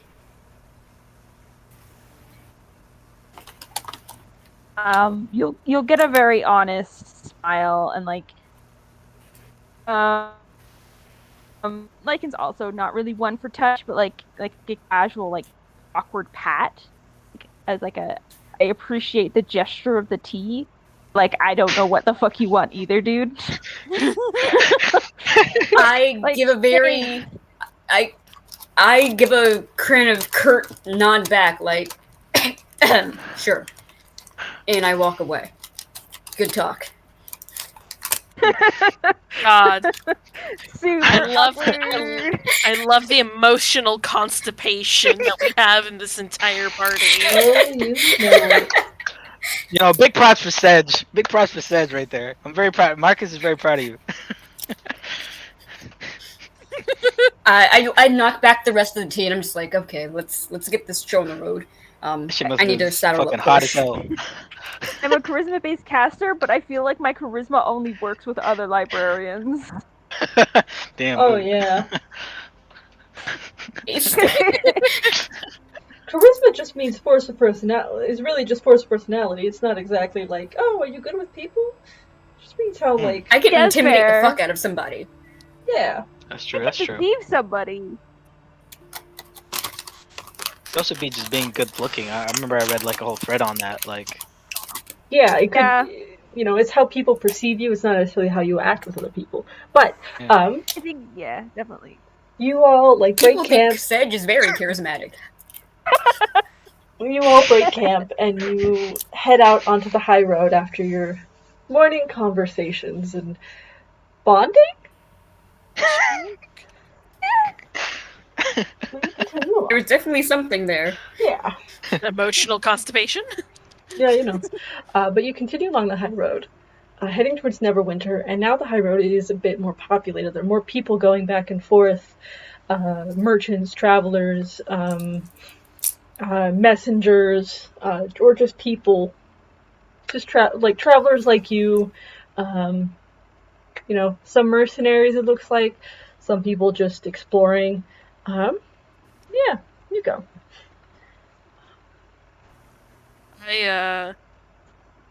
If I have like a hood, I put my hood on. if you want to wear the helmet, you can wear that too. I don't want to scare people. I don't have such qualms. Sedge puts on the helm. I Nah, wave he's at probably people. badass. You wave at people. Yeah, I'm soft and sweet, and like people don't expect to see. Like, yeah, hi. You are you do stick out, like, and especially because your style of like tieflings are a tad bit more common than a lot of like the rare races, but you are an anomaly in that you have dragonfly wings. So you waving kind of like draws stares and people being like, okay then. Just because you are bright and colorful and with dragonfly wings.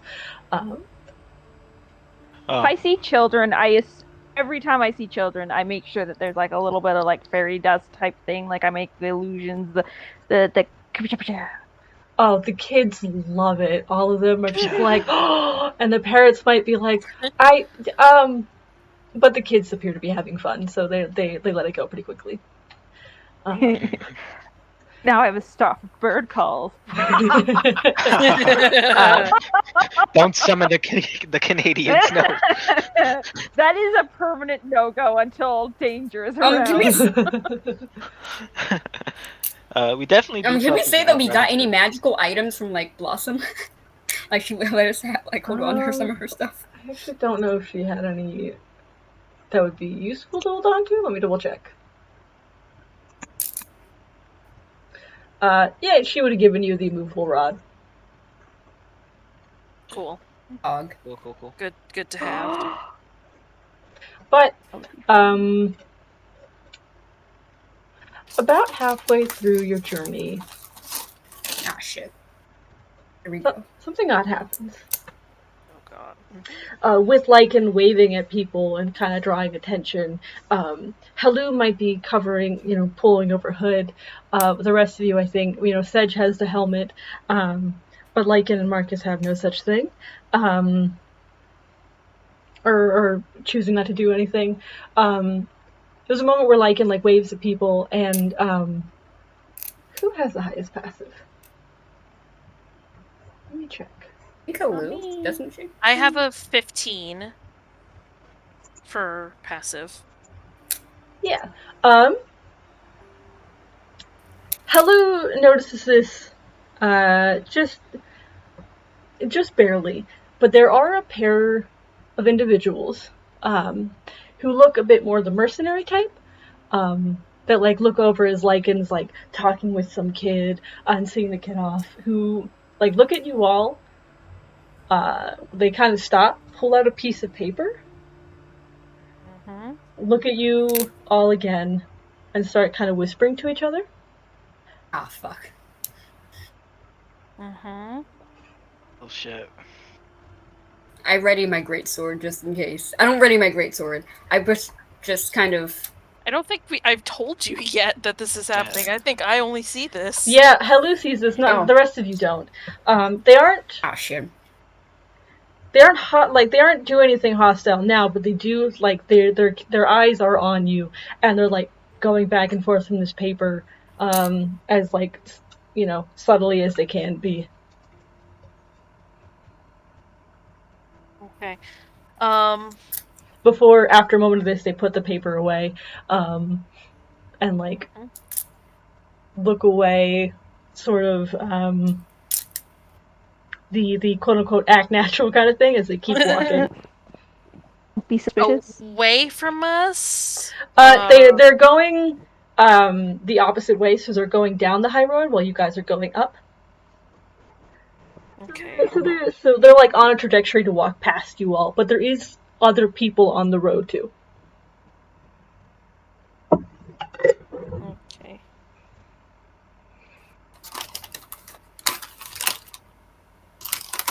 I'm gonna...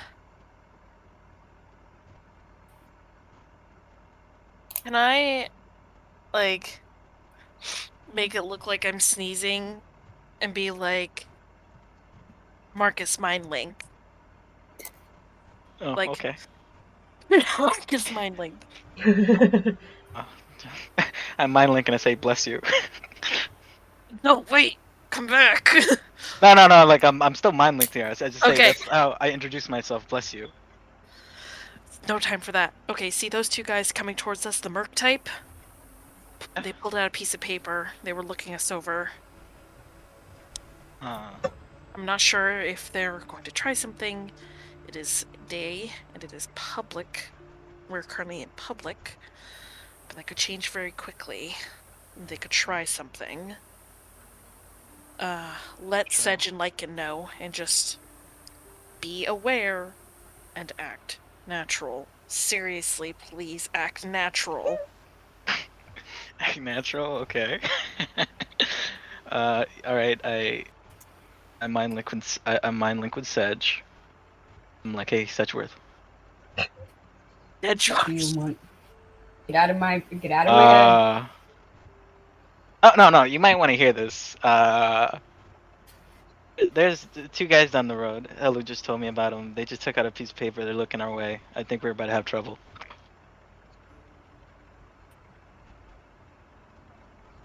Quote unquote, Helu's words. Act natural.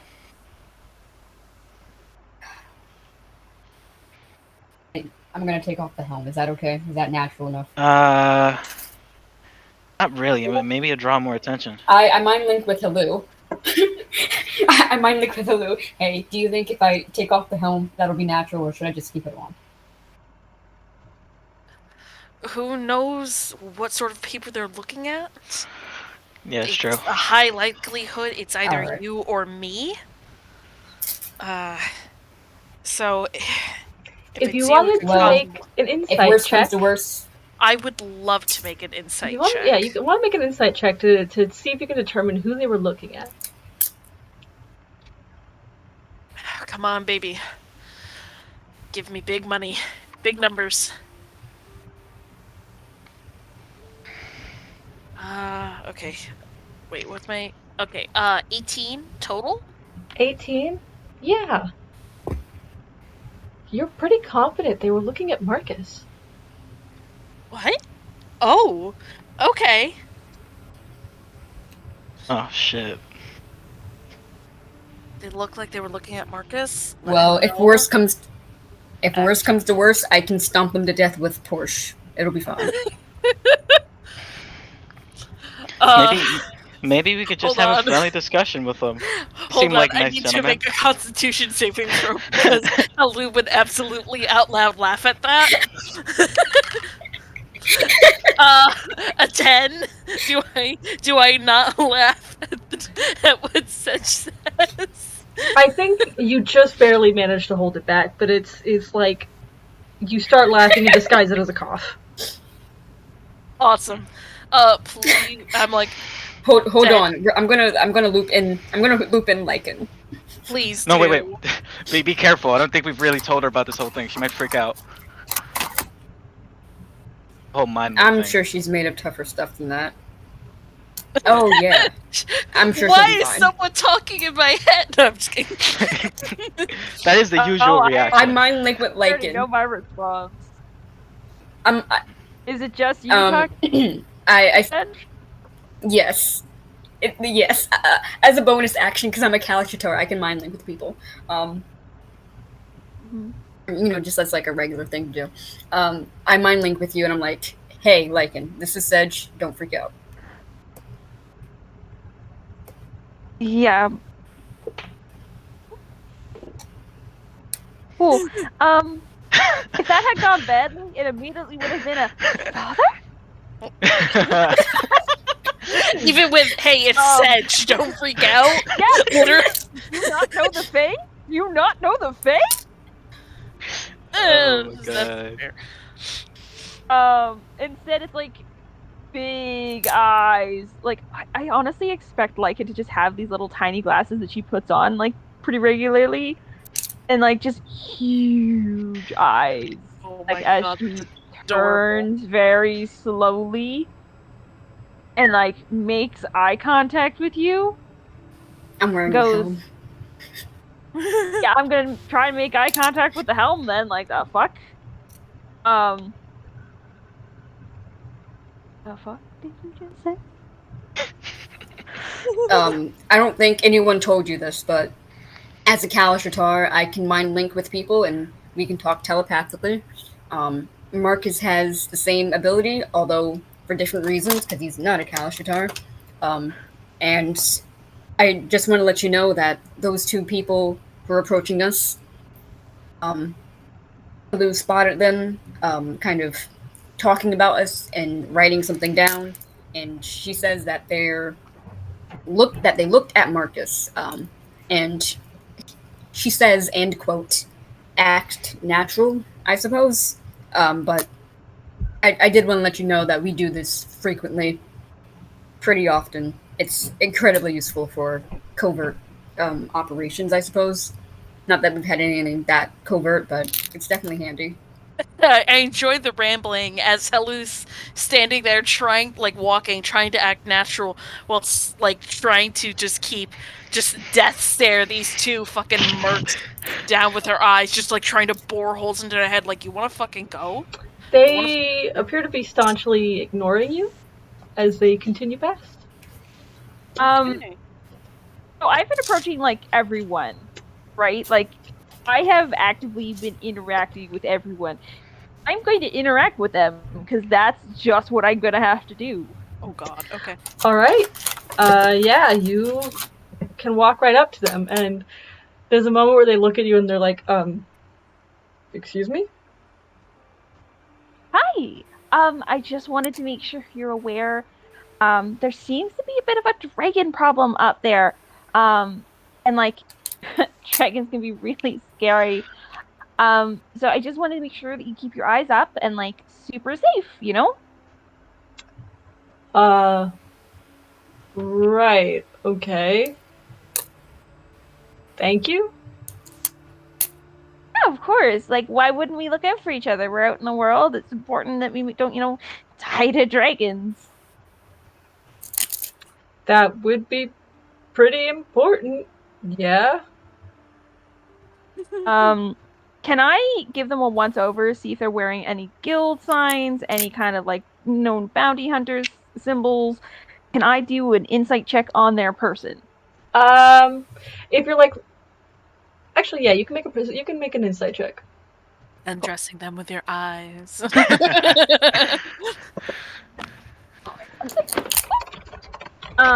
Cool. So I am wearing my talisman, so let's see how badly this is. Oh, not bad. 15. 15? Yeah. You look them over, and it doesn't seem like they have any, like, immediately identifying marks. They look like mercenaries. Maybe from what your from what you can tell, it looks like standard like mercenaries for hire. You do see they like the one that had the paper has his hand on his bag, and he put there kind of protectively when you showed up. Other than that, though, you don't see anything of note. Lycan has been casually interacting with people. I really wish I had Mage Hand, let's be perfectly honest, or any better sleight of hand. I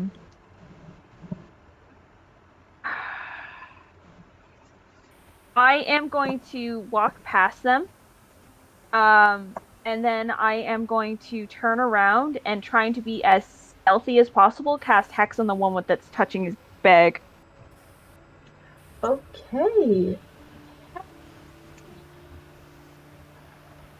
What's your plan? What's your plan? It lets me track them. Ooh. Nice.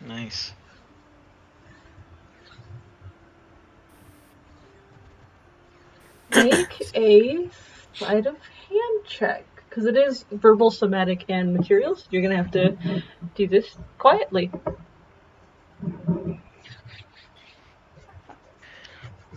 Oh, that's great. I think I'm gonna fail that check. So I'm gonna add my D4 to it. Where is it? D4.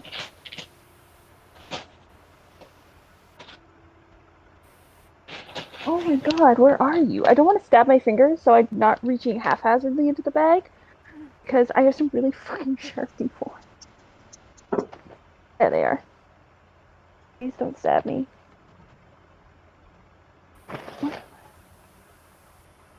Plus 3 for that. Okay. So, that was a 7 on the dice, plus 1, plus 3. That's an 11. An 11. Okay. An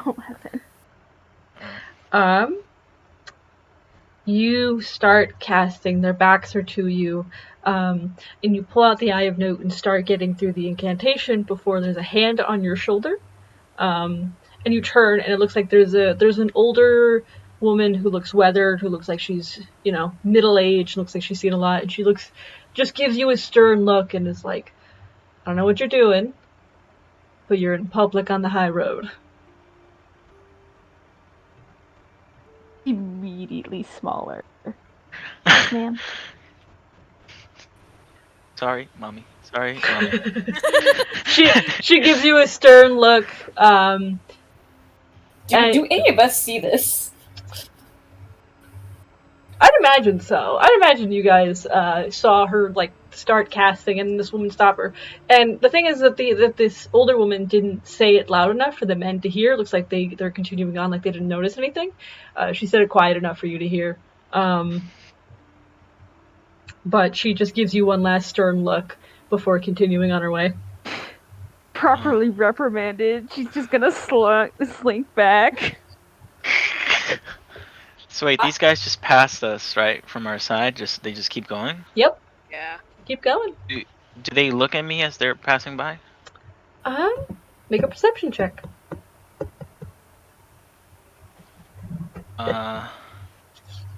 14?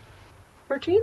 The one with the bag does cast you one sidelong glance as he's going, but they don't do anything else. Oh. Yeah.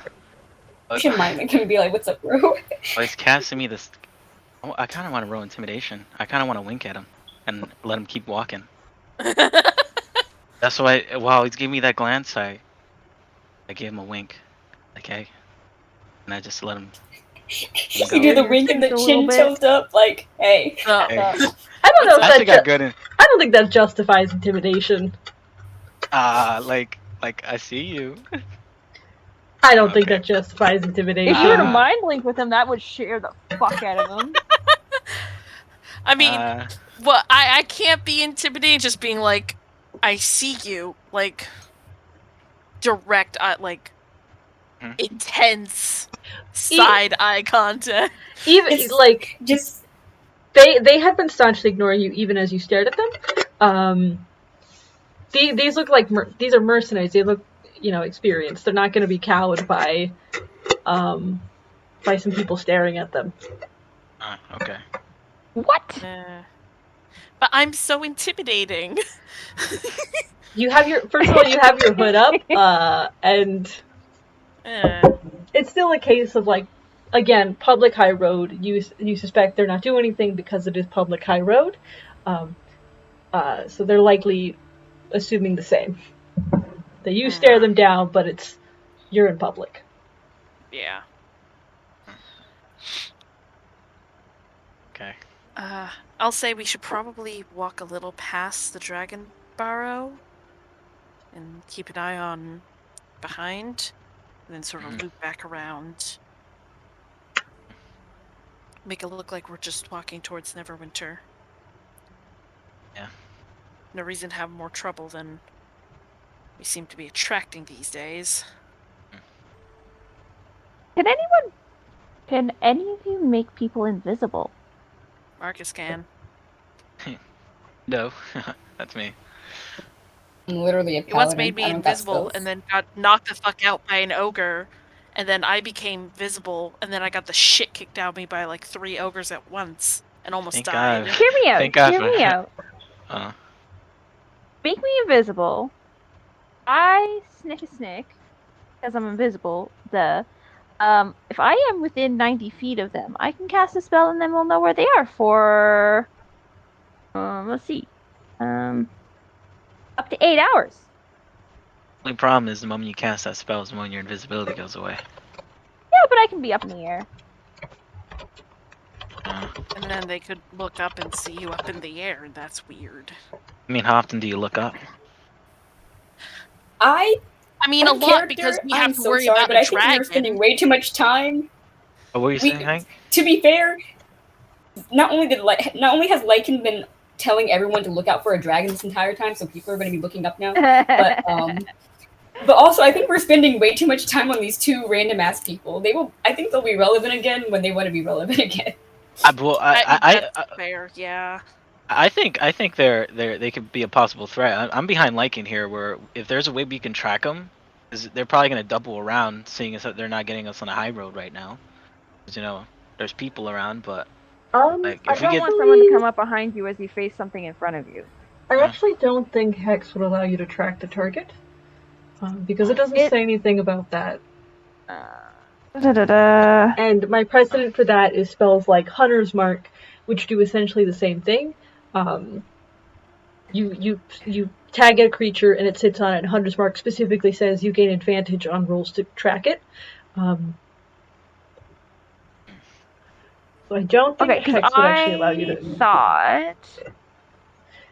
Yeah, sorry to cut in now. I was just double checking. I wanted to do some Googling on that. Okay. No, I was thinking because it's like you have to be within a certain area, that it would have been something similar to there's a spell that like pings when you're in like within a certain space. Mm-hmm. And that's kind of what I was going off of it. Like locate creature, you mean? Kind of, but like not as intense as that. Like more like I'd have a general awareness of like how far. Yeah, the thing is that because there are spells that set that precedent, Hex doesn't function the same. Otherwise, Hex would have that wording. Yeah, no, I agree. I just didn't realize that that's what I was looking for. Yeah. So we can't track them. It's poopy. Sorry. We'll just have to keep our eyes peeled. Do it the old-fashioned way. Oof. Awesome. Alright, let's keep going, guys. You keep going. And now that you saw those men, you begin to pick up on, like, especially the closer you get to Neverwinter, you start to pick up on other odd behaviors, which is people, like, looking all of you, sort of whispering, and started giving you a wide berth. Jeez. Are they happening to just Marcus, or Yeah, like, are they? are they looking at like Sedge with his weird dread helm, or like big buff, obviously orcish person? Like, Most of it is that they see Marcus and they give you guys a wide berth. Some of it is Sedge wearing the dread helm. Some of it is Lycan with their dragonfly wings. Some of it is a half orcish person. okay, I take off the dread helm at some point. You still I'm get just like, you well, still get it. I'm trying to figure out if they're looking at me because of the dread helm, or they're looking at me because they recognize me, and I'm like, well, I'm wearing the dread helm. I think it's better that they look at you for the dread helm than recognizing you, to be honest. yeah. It seems like both. Sedge wants to know. He's like, I gotta know which one. It looks like it's happening with or without the helm. So it's either it's both or they're just recognizing you. I mind like Marcus, and I'm like, listen, you become infamous in Neverwinter because of you acquitting me. Congratulations on this. You've doomed us all. Can I say I'm a good lawyer? Maybe Marcus should wear the dread helm. Oh, are those two mercs? Did they like turn around and start following us? Can I Make a perception check. carefully? I always have to look like what my fucking perception is, even though it's like I know it's 5, but like I still have to fucking look. 18. 18. You like stop and turn around, trying to see if you can see the guys.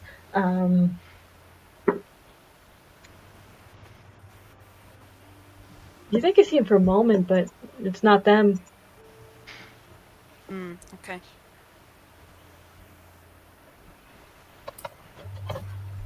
All right. Well, as long as we're not being followed, like, are we being followed? You don't know.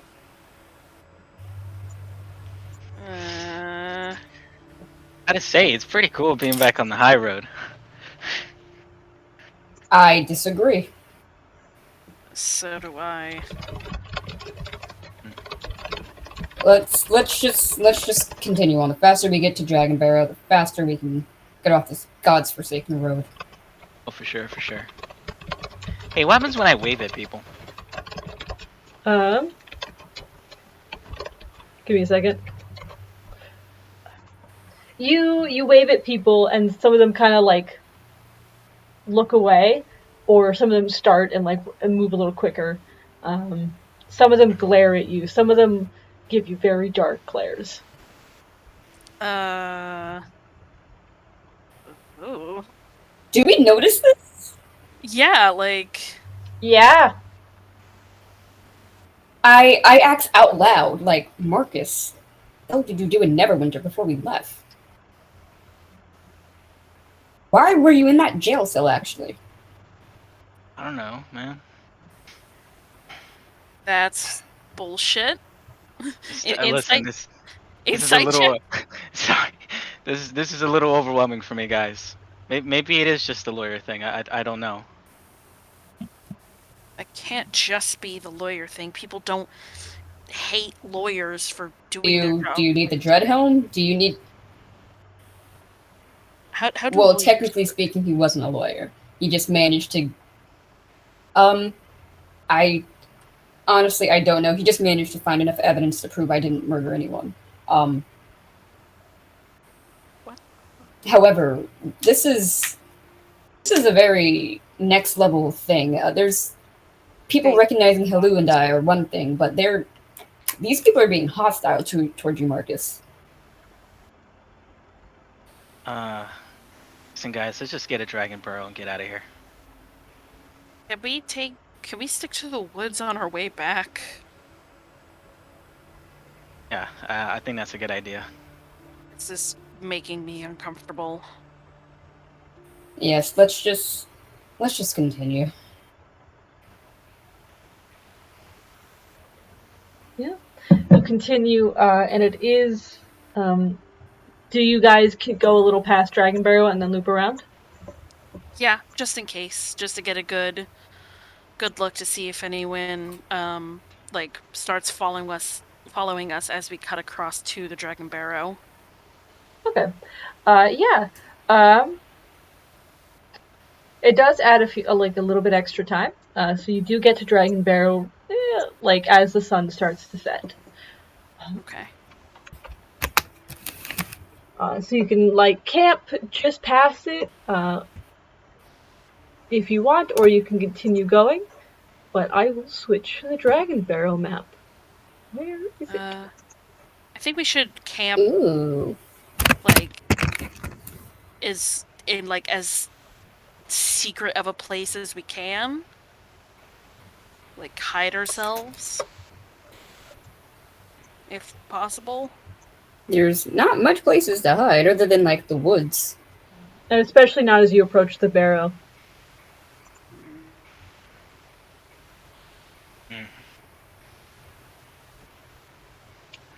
Well, don't really have many options, I guess. Yeah.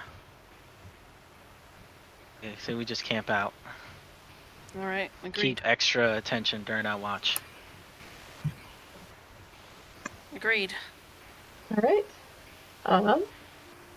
With you guys bedding down to rest, we will pick up next session with your watches. Oh boy. As this is a pretty good place to stop. Having so much fun. Yeah. So much going on as you all get closer and closer to Neverwinter. Isn't that fun? Yeah, that's... We're in danger. What Yeah, could it we're mean, back. I wonder? We need to do this quick because if someone stops like a merchant on the road and said, "Hey, it's fucking Marcus and his gaggle of clowns," that's going to Neverwinter real fucking quick, and we have maybe like a day before it does. 2. The only thing we have possibly to our advantage is that no one maybe knows where we are. So we need to do this quick and then fucking book it back to Phandalin, meet up with people, and then book it to the mountains. Yep. Oh boy. I wonder what's going to happen. You're evil. Evil. Evil. Don't say that shit to us. Well, you know. It'll be fine. Bullshit. Uh-oh. I don't know don't think so. what I think you're lying to talking us. about. How dare you? No, just kidding. Alright. Thank you very much for the game. You're welcome. Thank you for running it. I'm going to go ahead and Yes. stop recording.